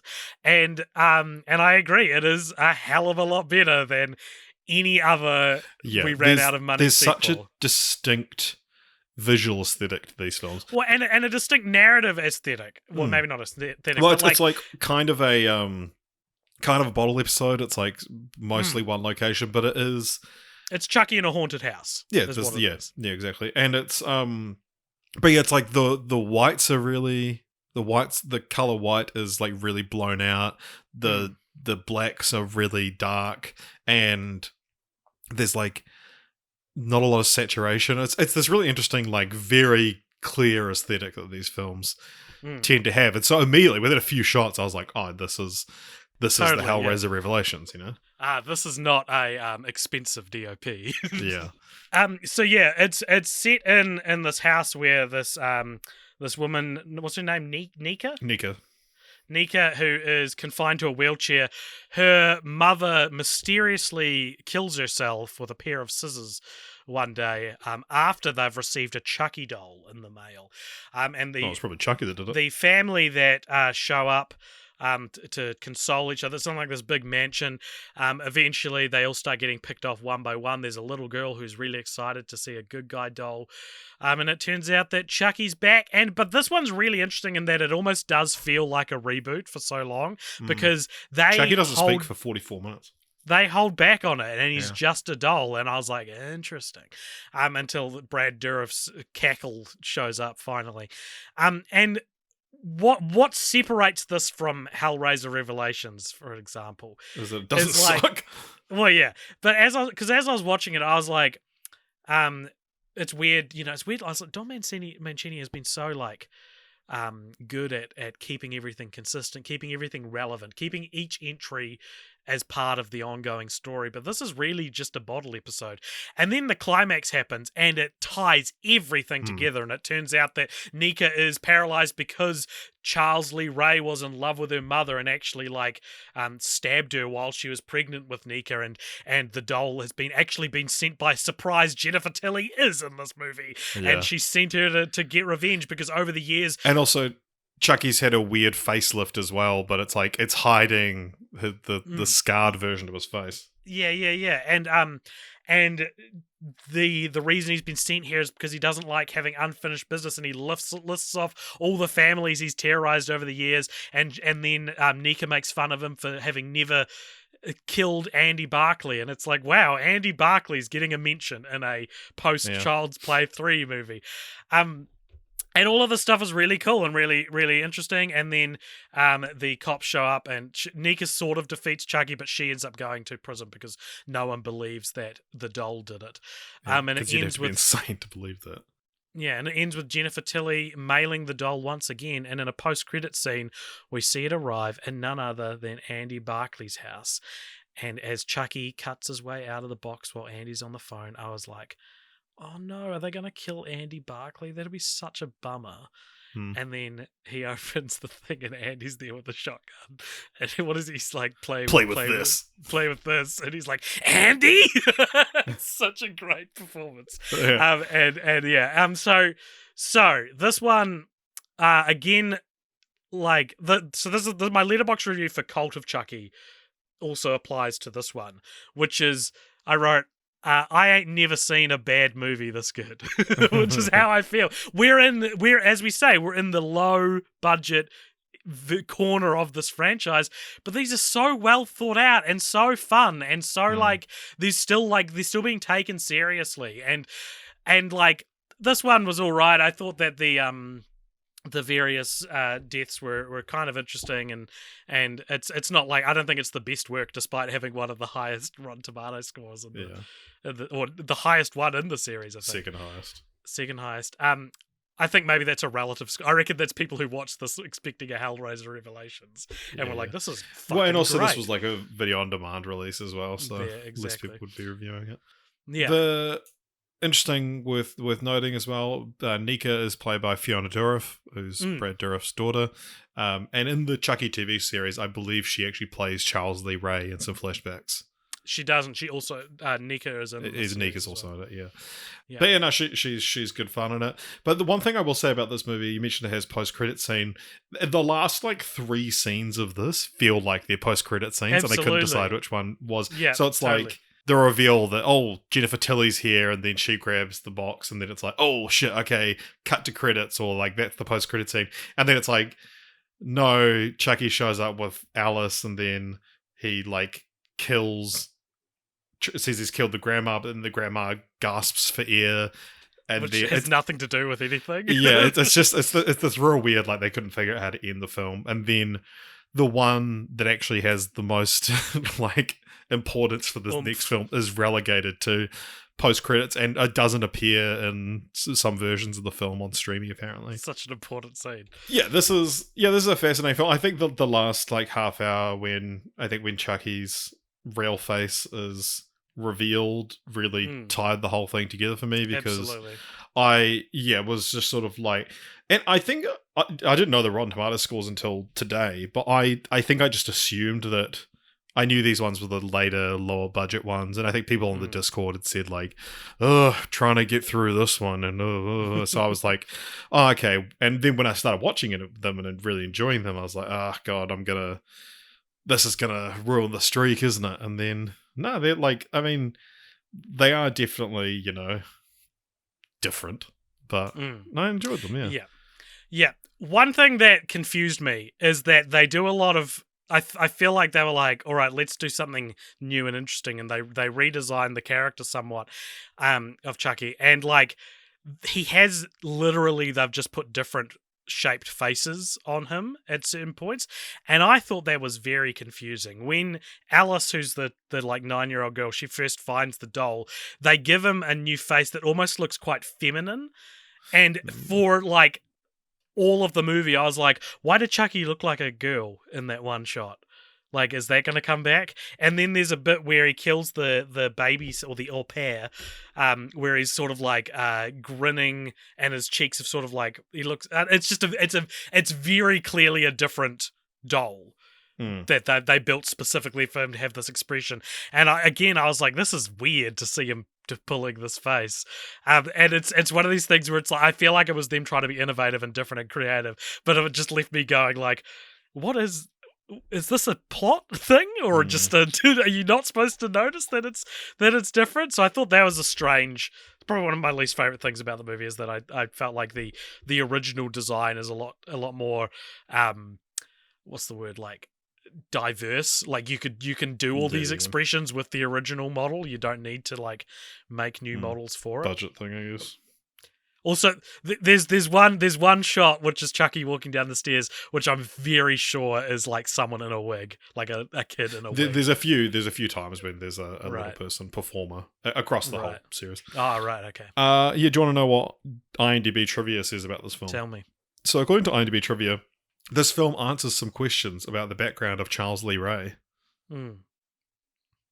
Cool trivia. Trivia, this movie has a plot. Like, I can't imagine what compelled someone to go write that. They worked out you could write stuff on IMDb, and they're like, oh, cool. They've got a segment on their own podcast where they're like, IMDb trivia is user submitted, which means we can add whatever we want to it. Imagine if this entire time we'd been chasing another podcast that had been jokingly adding obvious IMDb trivia. Like how we were chasing that person who was reviewing all the Barbie movies like a month before us, and we both separately reached out to them. And they never got back to us. Damn. Any last words? Chucky's climaxes are the best in the business. Like they can either one be produced Glenn and Glenda. Yeah, exactly. The climax of Child's Play 2, as I said, was like, this is what the first movie should have had. And then but that's already like a fine movie. But then like something like Curse of Chucky is like, well, this has saved the movie. Without this scene, I probably wouldn't have liked it this much, but it like transforms it from this we ran out of money sequel into like it justifies its entry in the we ran out of money, but we didn't run out of ideas. Yeah, which is, I guess, is more of a testament to Mancini being able to like happily take a pay cut to take control of his IP, you know? So, just 4 years later, the cult of Chucky was brought upon us. It was only 4 years later, but that's still pretty long for a straight-to-DVD low-budget sequel to continue the story, you know? This was on Netflix as well, I believe, in some places. But, who do you think it's directed by, and what do you think it is on Rotten Tomatoes? This is directed by one Dom Mancini, you may remember from directing the previous two movies. Yes. And this will be the highest rated in the series then. At what, 76? They're good, not quite. 78. Nice. This is like the same thing, but now it's a insanitarium, I should say, insane asylum, as opposed to a haunted house. Nika is brought in here, and the Chucky doll finds her. But this time there are multiple Chuckies, and also Andy Barclay is on a mission to kill all the multiple Chuckies. Actually starts with a very interesting scene that I wish I messaged you and was like, this is so hype, and you were like, it goes away. I was like, oh damn. But it starts with Andy, grown up Andy. It's the same actor, by the way, who played him as a kid. We didn't mention that. He's on a date, but the woman he's on a date with is like, I've Googled you. You seem like a bit unstable. And he's like, yeah, fair enough. That weird kid who had all his family murdered. Yeah, and so he goes home, and then he unlocks a safe where a skewered Chucky head on a posters, and he's alive, and he brings out, he smokes weed with the doll head, and then blow torches him, and I was like, fuck yeah, awesome. Like, he's just trapped Chucky. He's just got this he's torturing the severed head that he keeps torturing, and I was like, what a great place to take the character. But those scenes are sort of intermittent throughout the story, which is mainly focused on Nika trying to convince everyone at the insane asylum that Chucky is alive and evil. And at the end, after everyone's been killed, Andy gets locked in a padded cell after trying to he like mails a Chucky doll to the asylum, and a bunch of Chucky dolls. This movie should have been called Chucky's. There we go. That's what the people want. Well, it's like they've got a whole cult of Chuckies. Yeah, that's a better title, actually. And it ends with Chucky finally transfers his soul into a human body, that of Nika. Which is crazy that it took 7 movies to do that plot point. Yeah. Yeah. Nika, who gives her ability to walk, and then she catches up with Tiffany, still being played by, it's still in Jennifer Tilly's body, and they make out even though they're both girls. And that's pretty gay. Too gay. Send the script back. And then, did you see the post-credit scene for this as well? Yeah, Kyle turns up. Yeah, Kyle turns up, the badass chick from the second one who's not like other girls. What did you think of this film? I probably liked it just as much as Curse. Yeah. I don't think I have a preference. Again, as I said in my review, I think that they're bad for a lot of reasons, but it's the care taken in the writing that improves them tenfold. And it's a good setup for what I believe that the TV series picks up from is like the ending of this movie. And so that's really cool. I do think it's really funny. It's like Fiona Dourif, I think, is great in the role of Nika. But I think it's fun that when Chucky possesses her, there's a scene where she, in Chucky in the body of Nika, grabs her own breasts and is like, hell yeah, I could get used to this. And it's just funny that getting the direction, pretend you're Charles Lee Ray, a character played by your father, and grab your breasts. What's it? And also, they're like, no, how would your dad touch your boobies? What's also funny is that in the TV series, when she plays Charles Lee Ray in the flashbacks, she's in like sex scenes. So Brad Dourif has to watch his daughter performing sex scenes and provide ADR for those sex scenes. Really? Because he's playing the voice of Charles Lee Ray still.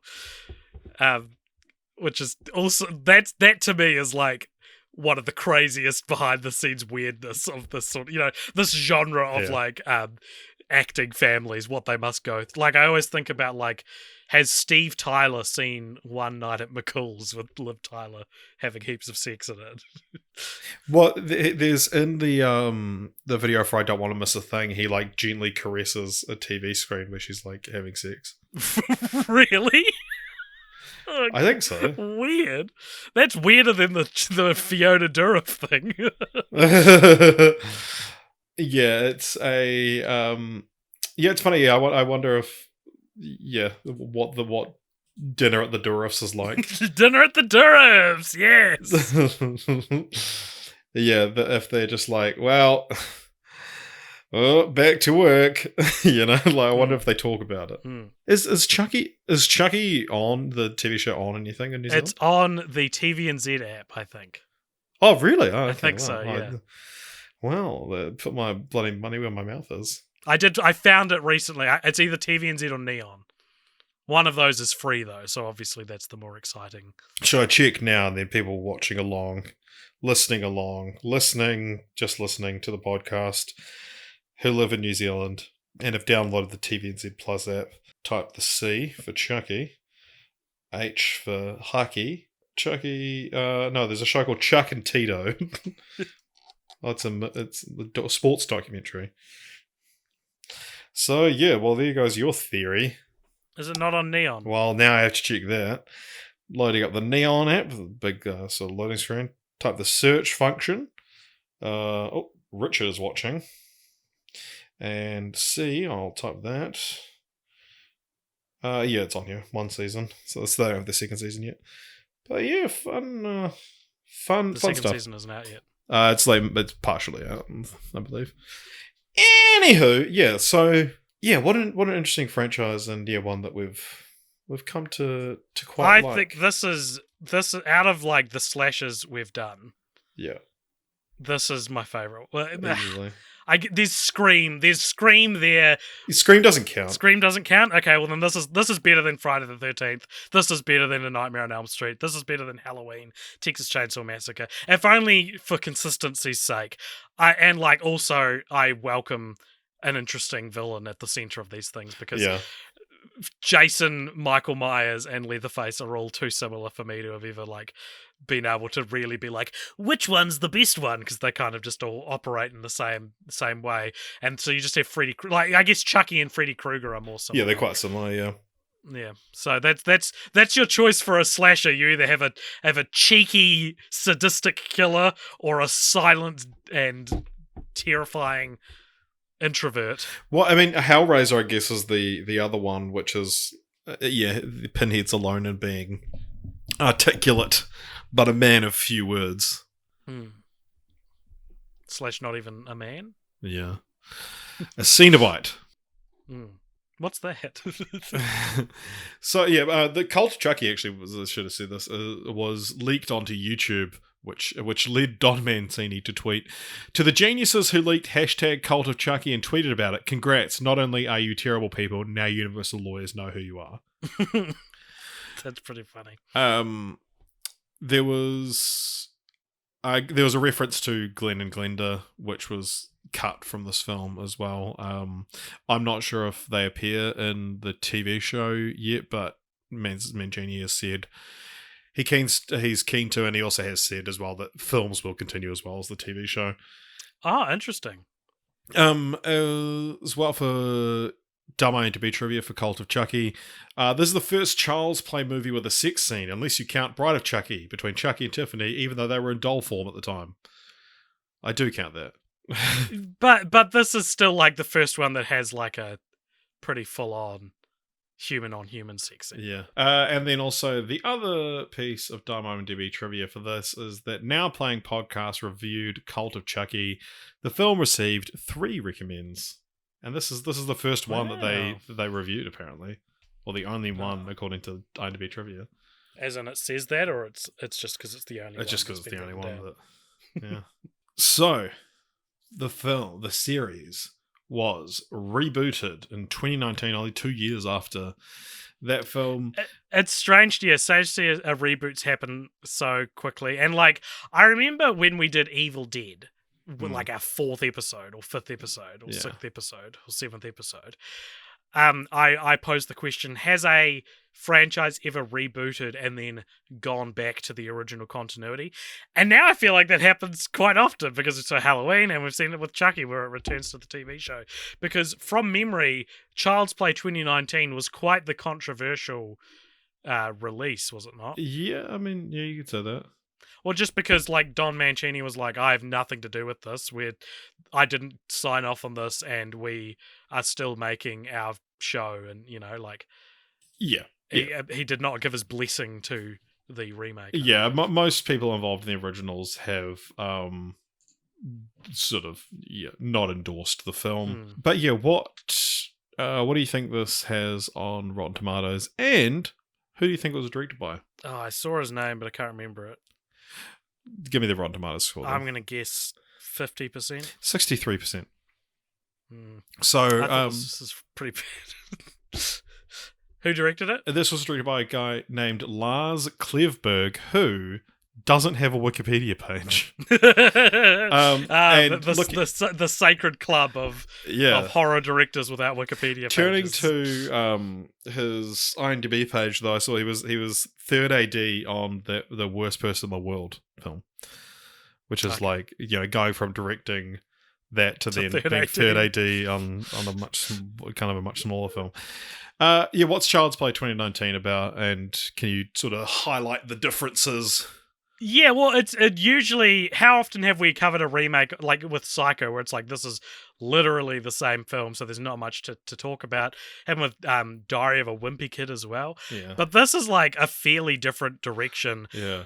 So instead of good guy dolls, they're called Buddy with an I instead of a Y, and they are they're made by like this film's version of Google.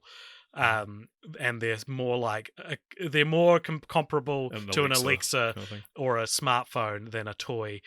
And they are being developed in Vietnam, where one of the guys working on the computer chip is like gets yelled at by his boss. He gets yelled at, so he deletes all the safety protocols on the chip. And this doll ends up in the hands of Aubrey Plaza's Karen, who gives it to her teenage son, Andy. And my first note is like, why have you called this Child's Play if the main character's like 14 years old? Oh, yeah. Like, it's so much less interesting to me. Anyway, instead of it being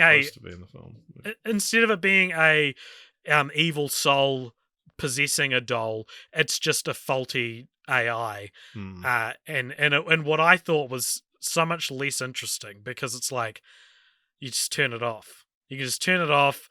It's so much like it can't come back. It's not.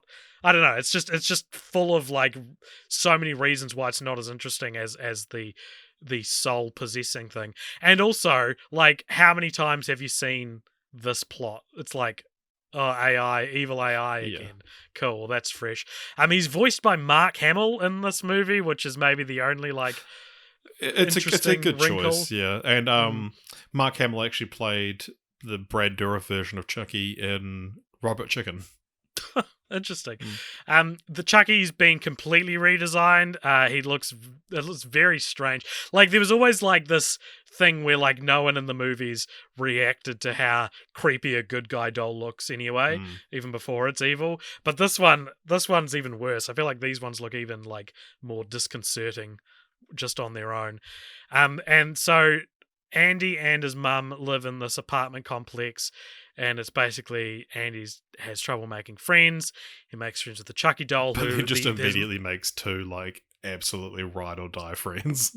Yeah, so he doesn't even need Chucky. And so there's also a cop that lives near, or his mum, the cop's mum lives near, so he makes friends with the cop as well.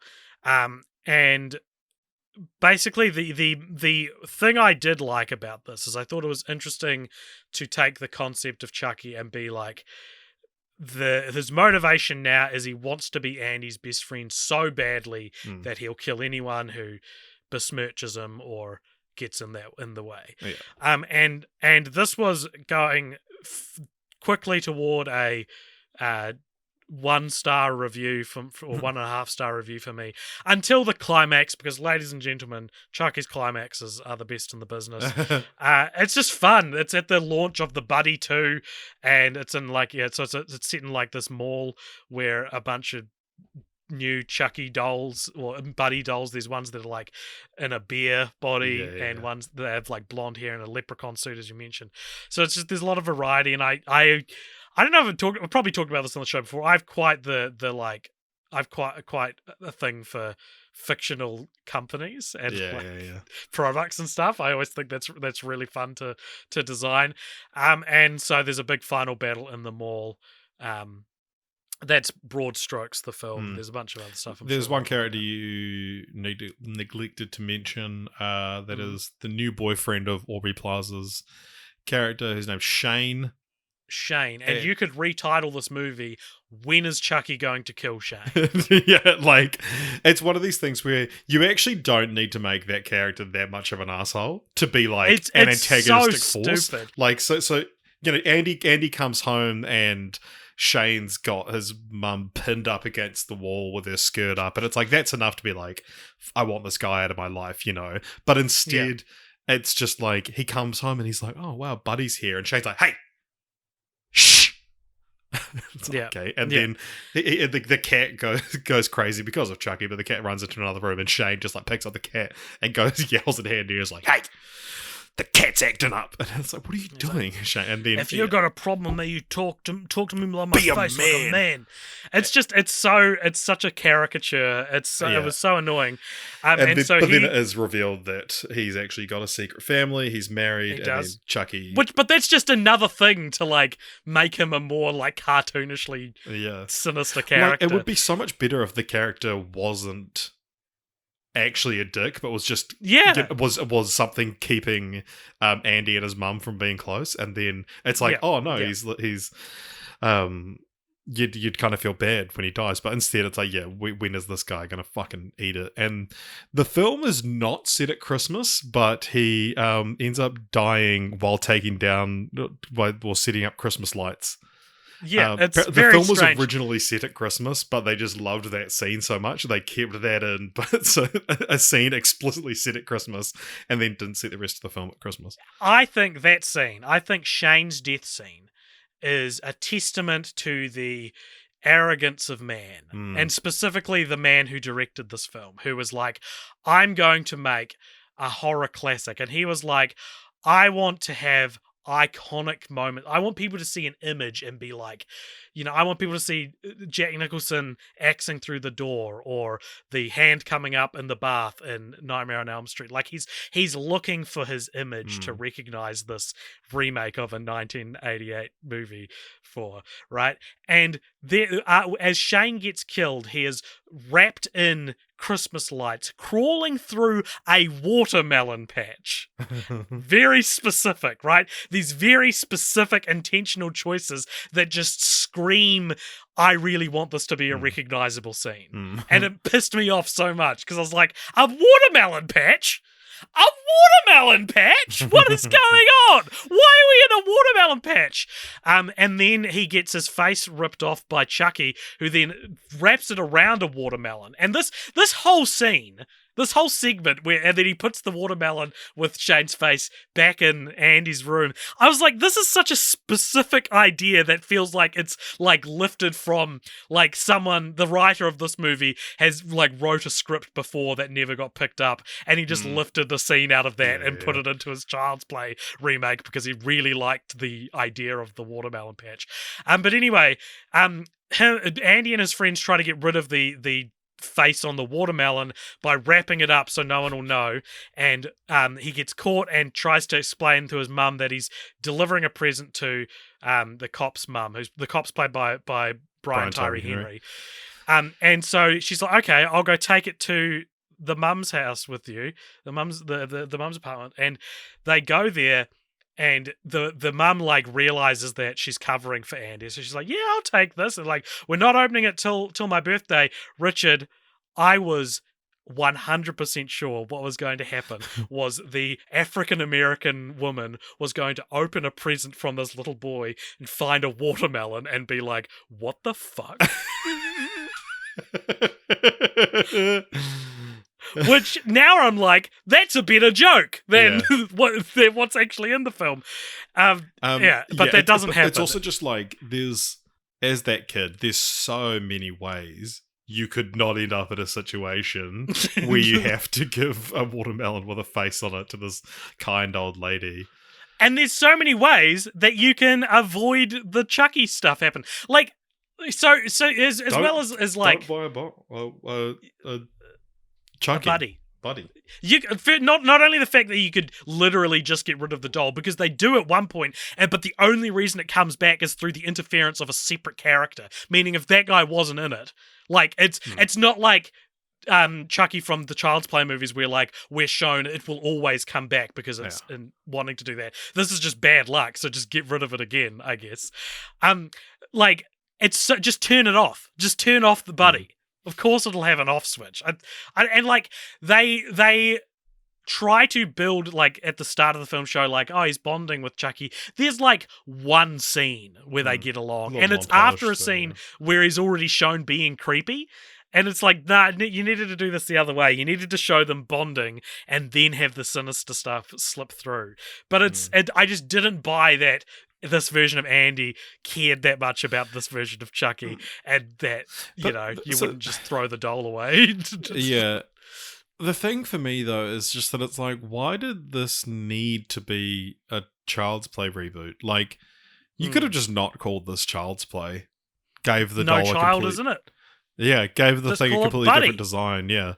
And it's like, yeah, sure, it's pretty derivative of Chucky, but yeah, it's weird to just... Because you're not doing like what are so many of the things that I feel are like core to the franchise. And yeah, they don't recreate any iconic scenes. It's just character names that get lifted. Karen and Andy, Chucky. But and also like when he has the name Chucky, it's for no reason. Like, yeah, so he's like, I'm gonna name you Han Solo, and he's like, did you say Chucky? And I was like, is this like because Mark Hamill is playing Chucky? Where does It's so strange, but yeah, I mean, like Mike Hamill does a fun job, and I think he's good, interesting, fun casting for an AI. I think he plays the character well of this like almost a tragic character who's like innocent, and it's not quite the AI decides humans need to die after spending 10 minutes on the internet, but yeah, it's just. But it's so much less interesting than Charles Lee Ray. Yeah, exactly. I just hated this. I thought it was so bad. I just thought the ending was I didn't hate it. It's a definite step down. And how dare you stand where he stood? I think that was it's a pretty funny joke of mine that I came up with. How dare you stand where I stood, Richard? So, do you remember when this came out? 2019. Do you remember specifically the day? Was it a bad? Do you remember day? what happened? What else happened that day? Was it like Toy Story 4? Toy Story 4 came out on the same day. And yeah, there was this series of posters because Toy Story 4's character posters were like this sort of brown textured backdrop with like Woody looking up into the distance, back at his life. And then they released Child's Play posters that were like, June 21st, or whatever it was, and there'd be like a little cowboy's arm ripped off in the background of shot as Chucky's walking through with a they're quite funny. If you look up Child's Play Toy Story posters, they feel more indicative of the earlier, not like the they're not as fun version. Yeah, like this film's not as fun, but they're interestingly though, some billboards and posters promoting the film were pulled in New Zealand. That's where I live. Yeah, specifically in Christchurch as well. But there was a complaint made to the Advertising Standards Authority for being inappropriate. The complaint was made mostly with concern for the region of Canterbury after claiming the advertisements are potentially traumatising among children by reminding them of that region's high suicide rates, various earthquakes, and the Christchurch mosque shootings. Makes Christchurch sound like a pretty shitty place. They had depicted Chucky with glowing red eyes and a knife, the latter being intentionally obscured by the title. The poster was deemed not to cause any harm among the population, but ASA concluded it would be frightening for children, so they pulled the posters. I like how it came home. The episode of the podcast became local all of a sudden. I saw as well that Bear McCreary composed the score and apparently did it through a toy orchestra inspired by Chucky's toy store origins with toy pianos, hurdy-gurdies, accordions, plastic guitars, and automatones. And I don't remember the score being particularly notable. Well, that's such a cool idea. And if it had been more obvious, I'd be like, yeah, the score was amazing. Like, oh yeah. Just one piece of Dumb IMDb trivia for this. In the original Child's Play, Chucky is created through voodoo. In the remake, Chucky is created by a disgruntled sweatshop worker who disables all of his safety parameters. This is very similar to The Simpsons Treehouse of Horror, where the Krusty Doll is set to evil instead of good. What did you think about the casting of Aubrey Plaza, by the way? Because before watching the film, I remember just thinking, like, it's weird for her to be playing a mum. I mean, she mentions in the film that she had a very productive Sweet 16, so got pregnant on her 16th birthday. I guess like she just doesn't have that much to do in the film to warrant being cast as a famous person. Yeah, that's my thinking. I thought she was going to be in it a lot more. I thought she'd have a lot more to do in it, but it's just and also why is she dating Shane? Because she makes bad decisions, Richard. That's the theme of her character. So, anything else to say about Child's Play 2019? Just that this is like, it's a shame that the streak was broken, even if it wasn't too bad. It's still like. We have a segment where we talk about titles on this podcast. Cool, we talk about titles a lot on this podcast. Do you have anything you want to say about the titles? Do you think that the Child's Play should have kept as the moniker Child's Play, Bride of Chucky? Precisely, because it feels like it's not the worst thing in the world because they are distinctly separated series, but I think I'm struck by the consistency of the latter half of the series, like titles, like they're all of something of Chucky that clearly like, and this is across like 20 years as well, so clearly it's like important to whoever's naming these movies, probably Mancini, to be like consistent. So I just wonder, like, would it be better if they were Child's Play, Bride of Chucky, Child's Play, Seed of Chucky, Child's Play, Curse of Chucky, Child's Play, Cult of Chucky? That's what I guess we'll never know.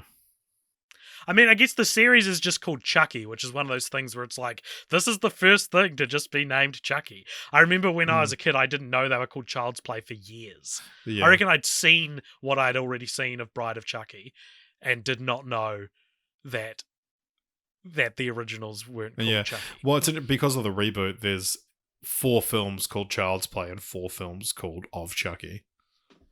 Oh, there you go. That's fun.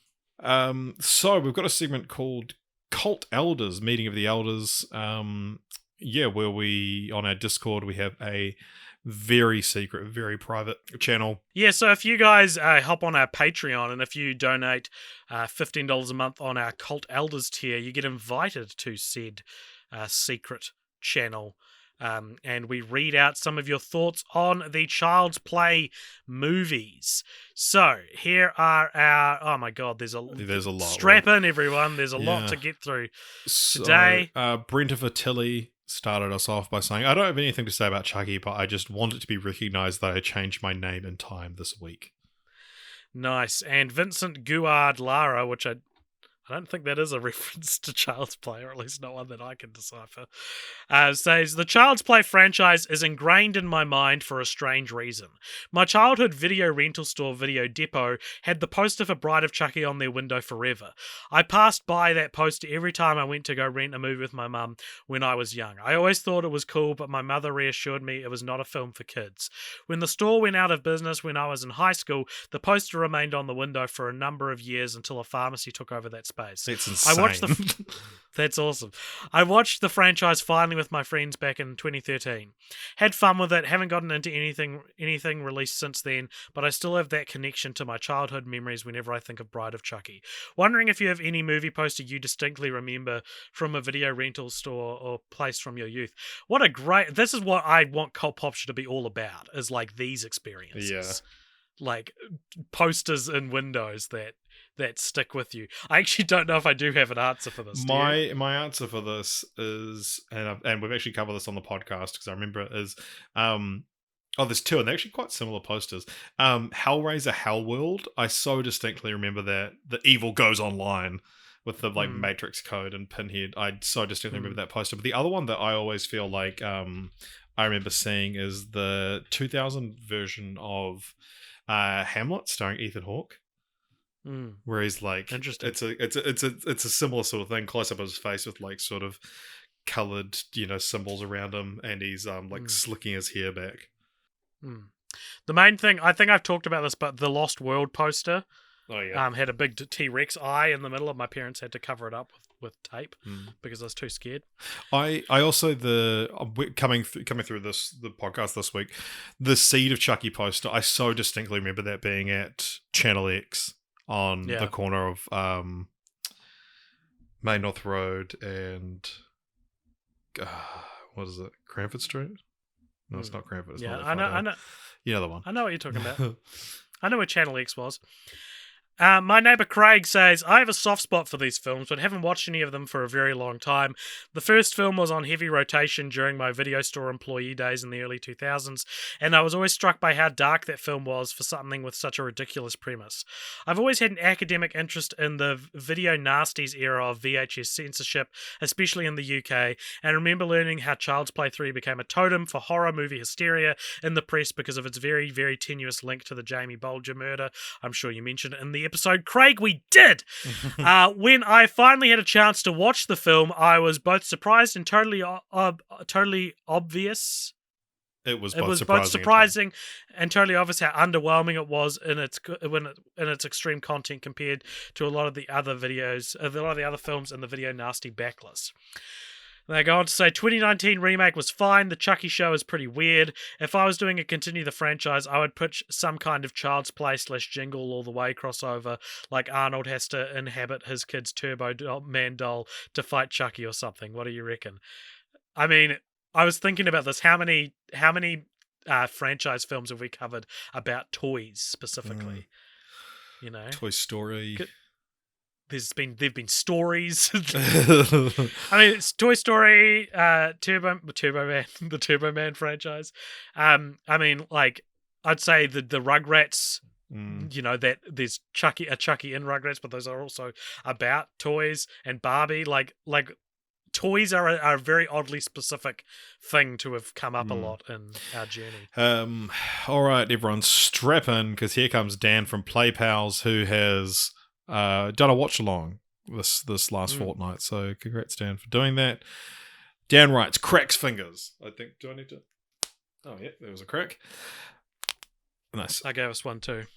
All right, I did my second ever watch along, the Before trilogy being my past attempt. I watched 7.5 out of 8 films of the Child's Play series, all for the first time, all within the time frame of 7 days. I do have to say, I did not expect so many split diopter shots in each film. Truly a trademark of the franchise, except the remake, which is interesting that, if you don't know what a split diopter shot is, it's a special sort of lens trick where something in the foreground and something in the background both be in focus. Once you see it and identify what it is, you will see them everywhere. They stick out like a sore thumb. It's interesting. I think it's the photo on our Instagram for Child's Play 2019 as a shot where there's something very obvious in the foreground, out of focus, and Andy's in the background, in focus. I sent it to you and I said, in any other Chucky movie, this would be a split diopter shot. Yeah. So, Child's Play was surprisingly scary. I think the element that stood out to me was that while normally slashers have dumb young assholes getting killed, nearly everyone who is in danger is just some normal human being trying to get through the day. Totally. That lack of an easy heal besides the partner in the abandoned house made the horror more compelling. I didn't want most of these people to die. That's such a great that's such a great thing to identify, and why these are great movies is that I actually cared about a lot of the characters, and compare that to like fucking Crispin Glover in Friday 4, which is like, who the hell is this guy? He was a dead fuck. What is the point in any of these characters? Like, Child's Play actually has really, really like characters you get attached to. Yeah. Danga, the first one, 4 stars. Unlike most slashers, wanted everyone to live. Good guys finish last. Nice. They go on to say, Child's Play 2 was too much of a retread for my taste, and I was annoyed that there weren't more hijinks at the factory as set up in the beginning. Kyle is amazing, and I wish the series used her more. And Dan's haiku for Child's Play 2, 3 stars. Leave Andy alone. I crave more factory kills. Kyle is a queen. They go on to Child's Play 3. I started watching but got annoyed because it was Andy again. Ugh. I just find Andy so boring after the first film and don't understand why the series couldn't move on from him sooner. I skipped ahead to the end and was glad I skipped the middle. No haiku. Then they said, Bride of Chucky was such a campy delight. I found the young people pretty bland, but loved everything involving Jennifer Tilly. What a queen.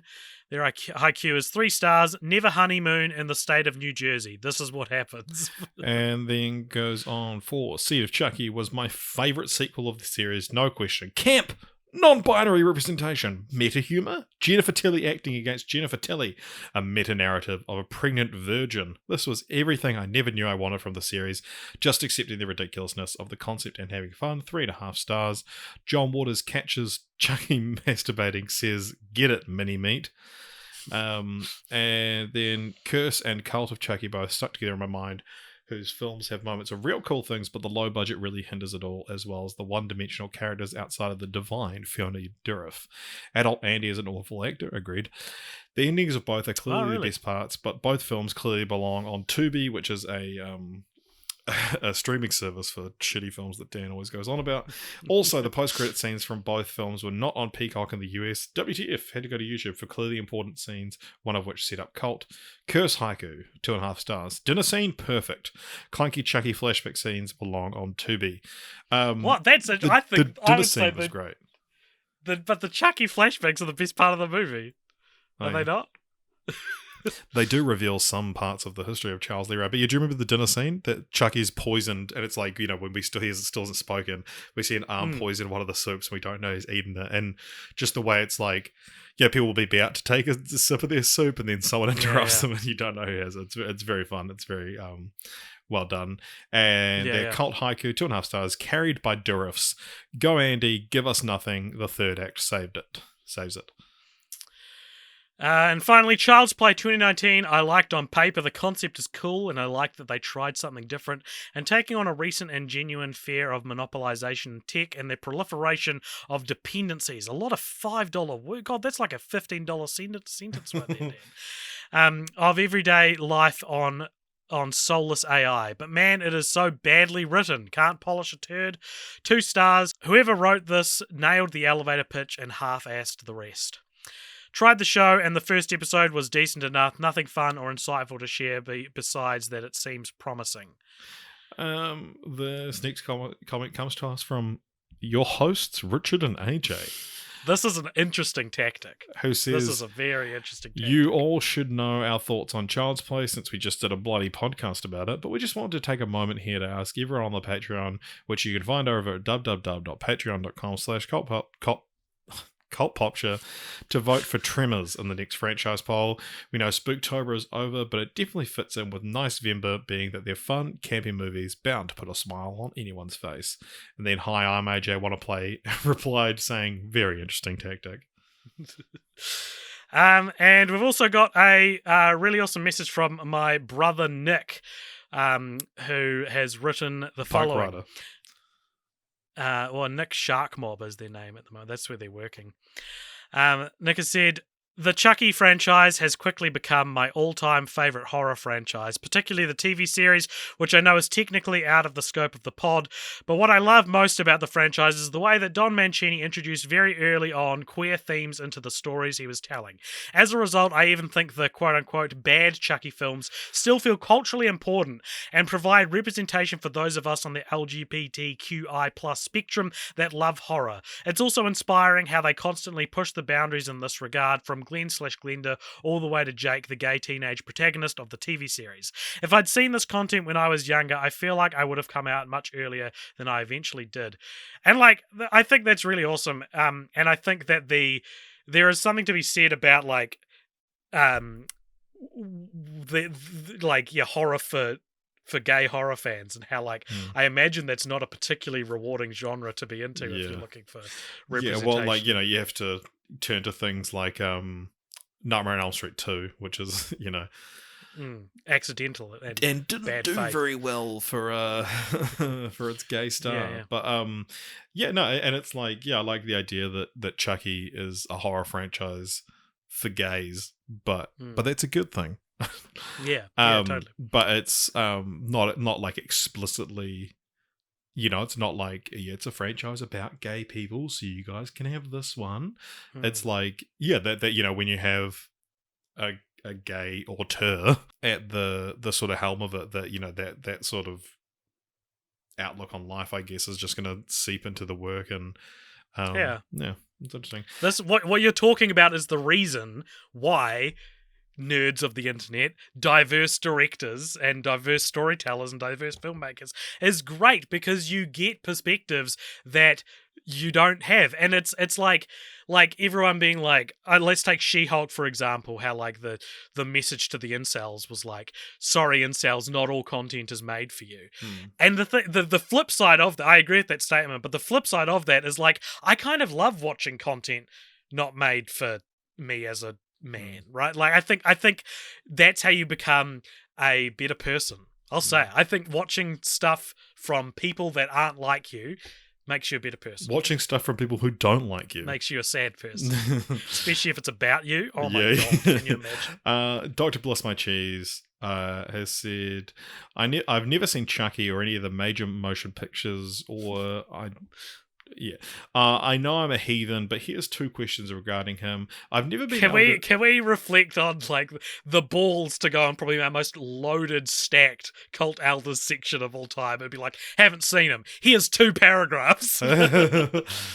1, I've never been able to substantiate this theory in either direction, but do you think the powers that be at Klasky Shupo may have based Chucky Finster from Rugrats on the Chucky the doll at all? There is certainly a resemblance. Again, I could find no proof one way or another. Do you think my theory has merit? I mean, it has to, right? I mean, I was going to do some Googling myself, but Dr. Bless My Jesus said they have already, so I don't need to. Yeah, well, I mean, when I knew of Chucky Finster first, and when I found out about Child's Play Chucky, it was like the Rugrat. It is a strange thing that's happened where they're 2 very similar, 2 looking, little people but very with 2 small people with red hair and overalls that are murderous. And second, back when I was little, Chucky seemed to have a notoriety among horror characters being the worst in terms of how evil and twisted he was. And watching all these franchises, would you say that Chucky is the most fucked up of them, or is there something else going on? Is it the childish innocence that plays into sort of a South Park type trick that Chucky is bait for your parents and for thinking it's a sweet movie for the kids, or is it fucked up for another reason? I think that you're always going to have that juxtaposition. There's the whole thing about why Shane Black sets his movies at Christmas, and like why BoJack Horseman has like funny animal characters, because you can kind of go deeper. If you're going deeper into the joyful on one side, you can go deeper into the like fucked up and dark on the other side, and because there's always an inherent levity to it, and you can sort of trick people into what you're getting. And I think that, yeah, I mean, if he has that notoriety of sort of being the worst one, it's like you're always going to keep coming back and watching to see what he does next, because it's the goofy little doll. But I also think like what makes Chucky so good is that he's a flawed character, and he's a selfish character. Yeah, exactly. Like he has his own arcs and stuff, and so he might be the worst, but he's also the most vulnerable, I think.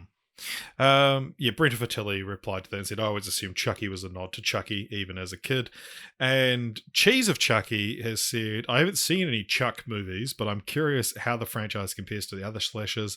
Made it pretty clear you haven't seen the movies there by calling them Chuck. But that does lead into... No, he's talking about Chuck the TV series. Chuck the TV series. I mean, if we want to do Meeting Adjourned, we can quickly skip ahead to answer Cheese's question and rank it. And then we'll continue the franchise. So, okay. Yeah, if you want to head along to letterboxd.com/cultpopture/list/FFF ranking, there's a hyphen in between that. You too can see our ranked list of every franchise we've covered. Where, AJ, do you think we're going to place Child's Play? So I've been looking at this list all week because I'm like, I really want to place Child's Play high. Yeah. And I think, so if we say we were trying to get it into our top 10, right? At 10th place is Harry Potter, at 9th place is Scream. I'm probably willing to put it in front of Harry Potter. I'm not willing to put it above Scream. No, neither. That's what I'm saying. Like, so right, cool. It's going 10th and done. So wait, I think it's is it not? Nah, fuck, it's not Gold Star because of the remake. No, though we don't usually, because it's a separate continuity. Do you want to give it a Gold Star? I still think that there's, like, I guess there is arguments over which one is the worst, but I think there's a notable fluctuation in quality. Okay. Damn. Well, it's been a while since I've loved every film in a franchise, and so it was really fun to look at this. But yeah, now we've got, what do we got to do now? Continue the franchise. So I will go over, first of all, some continuations of the franchise that might be popping up. So Dom Mancini discussed the potential of a Child's Play film set on a train. Oh, cool. Very cool. Train of Chucky. Choo Choo of Chucky. I mean, that would fit in with the single location sequels that the last two have been. As well as revealing plans for a crossover film with A Nightmare on Elm Street, tentatively referred to as Child's Play on Elm Street, and his pitch is that Chucky ends up in some kid's house on Elm Street, and Chucky and Freddy inevitably be in the dreamscape. Chucky sleeps, why not? Chucky sleeps, Chucky dreams, and they have this admiration for each other, but they quickly realize that Elm Street isn't big enough for the two of them, so in a riff on Dirty Rotten Scoundrels, they have a contest who can kill the most teenagers before the sun comes up. There's Chucky two sleeps, short why films. not? Yeah, there's a couple of short films. There's Chucky's Vacation Slides, which was on the DVD and Blu-ray release of Seed of Chucky. It's set after Seed of Chucky. It stars Chucky, Tiffany, and Glenn having returned from a family vacation. They go through various photographs, but Tiffany notices corpse in the background of photographs, realizing that he started killing people again. And they get mad. Brad Dourif, Jennifer Tilly, and Billy Boyd all reprise their roles from the films. Nice. And then there's also Chucky Invades, which was leading up to the DVD release of Curse of Chucky in 2013. A series of short film videos were released featuring Chucky interrupting the events of several other horror films. And Brad Dourif is in it. First one, Chucky Invades Psycho, has Chucky using a stepladder to kill Marion Crane in the shower. He's then discovered by Norman Bates, Janet Leigh, and Anthony Perkins, the Kieran and archival footage. Second one, he invades The Purge. Third one, he invades Mama. And fourth one, he invades Drag Me to Hell. Okay, so I said I loved it, and then you mentioned the other three, and I'm like, Well, they haven't stayed very relevant, have they? Yeah. Remember how Scary Movie 5 was a parody of Mama? Yeah. So, I think about that every day. Despite the fact that that's such an obscure movie that did not stand the test of time or stay in like pop culture zeitgeist, this is our second franchise to have a parody of Mama associated with it. And also, like, if someone listening to this, feel free to fact check this. But as far as we can tell or remember, this is the first time where two completely unrelated franchises, like, so I'm not talking Machete Spy Kids kind of thing, but where a franchise like explicitly references the franchise that we randomly covered before it, because there's quite a few references to Psycho in the sort of latter of Chucky films. Especially Seed of Chucky, which has a shower murder scene and everything. And has Glenn looking down and saying, "I wouldn't even hurt a fly." And there's also a boy's best friend is his mother is also. Yeah. So there's only one video game featuring Chucky. It's called Chucky Slash and Dash. It's an endless runner video game like Crash on the Run or Subway Surfers. Came out in 2013, and it's. The game received relatively little media coverage and reviews were mainly negative. And of course, as we mentioned, one video game. Starting last year, there is a Chucky TV series which continues on from sort of where I don't know too much about the plot of it. I am kind of keen to watch it, but it's the original creative team. The cast it continues on from where the movies left off. AJ, what is your continue the franchise? So I mentioned before that Chucky is one of many toy franchises, and like I was initially thinking, the mind first goes to Chucky versus Freddy or whatever, but I was like, that's so expected. What if Chucky was to fight like another toy? And that led me down the path of Barbie meets the good guys. And what this is a new Barbie movie. And it is a tie-in promotional to the fictional Good Guys company. And so everything in the movie is like it's how the Good Guys brand portray the Good Guys character. And so it's not exactly Chucky, but it is like, maybe it is still like a promotional tie-in to a new Chucky movie. Maybe Chucky tampers with the footage or something like that. But I was thinking like in the same, because initially I was like Barbie and Chucky in the Lost Birthday or something like that. But then I was like, no, because all the good guys have different names. They a great piece of world building I really appreciated in Cult of Chucky was when they clarified that good guys have 50 different names that they cycle through, which I was wondering about. So 2% of them are named Chucky. Yeah. I guess that's my continue the franchise. There's a Good Guys Barbie crossover. Okay, so my continue the franchise is we continue where Child's Play 2019 ends. That there's a big recall of the Buddy dolls, and as this sort of placing them all into storage, one of the eyes on the Buddy dolls flickers red and being like, "Oh, Buddy's alive." The camera pulls out to reveal this happening on a TV screen, and Brad Dourif's Chucky is watching this, and he's pissed they've besmirched his good name. And so this leads us into a Chucky versus Chucky film. What's great about this is that this is not unfeasible because because they keep the name Chucky but changed Good Guys, which is almost like in universe they were like it's based off the urban legend of the evil Good Guys doll, but because that's an actual established brand, we can't use that, so we'll just use character names because Andy Barclay's not trademarked, Chucky isn't trademarked, and so it's like a legally distinct version that the actual Chucky could watch. Yeah, and so Chucky, Brad Dourif's Chucky takes on Mark Hamill's Chucky. I think Mark Hamill would be on board with this, but I can't imagine anyone else from the 2019 creative cast would be on board with it. Yeah, Nice. So, what else have we got to bloody do? We have got to do a couple of things, Richard. We've already ranked the franchise, so we have. We're bloody all over the place this episode.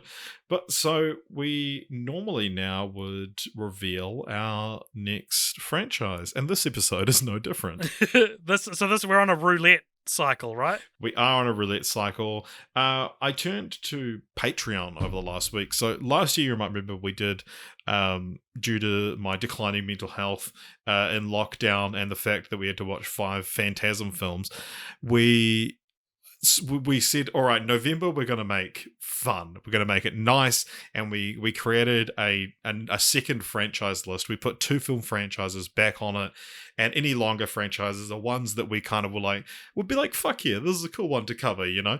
And a few people in the Discord mentioned, oh, I hope Nicevember, which I guess is what it's called, is returning for this year. And so I went onto Patreon, did a quick little poll and said, explained the concept of Nicevember and said, do you want us to roll?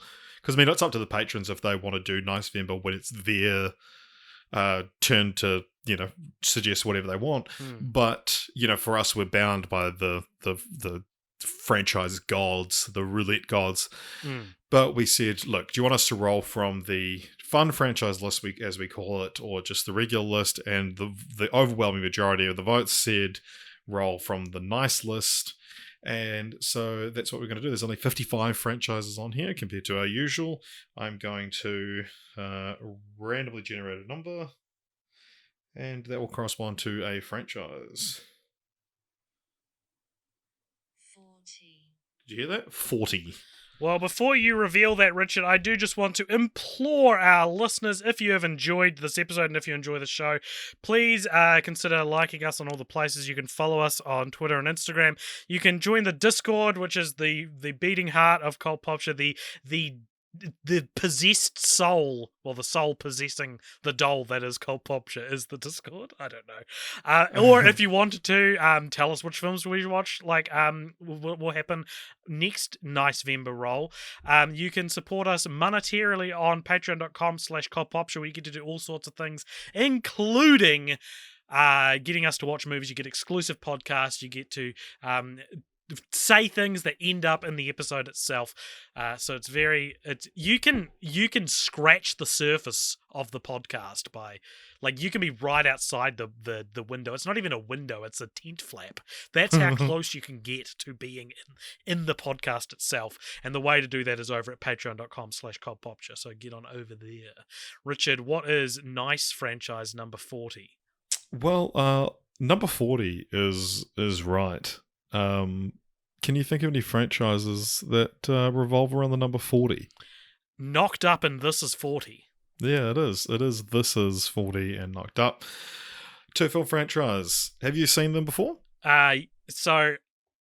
This is maybe should save this for the episode. I'd seen Knocked Up years ago, and I walked out of the theater of This Is 40. So let that be a tantalizing tease. I'm so tantalized. This might be a good one to see if we can get a guest on, I think. A 40-year-old guest? I was looking. I just pulled up 1982 in New Zealand to see who was born there. Wow, so just a cold calling 40-year-olds. We could get Ma Nonu. Let's do it. The Predator himself. For Ma Nonu to turn up into Film Franchise Fortnights as we talk about Knocked Up and This Is 40.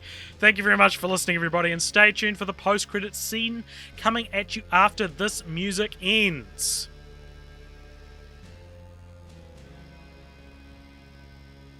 Welcome along to the post-credits scene. This is a segment at the end of each episode. If you donate $5 or more over at patreon.com/cultpopture, you get to give us something to talk about in the post-credits scene. Richard, what/who is it?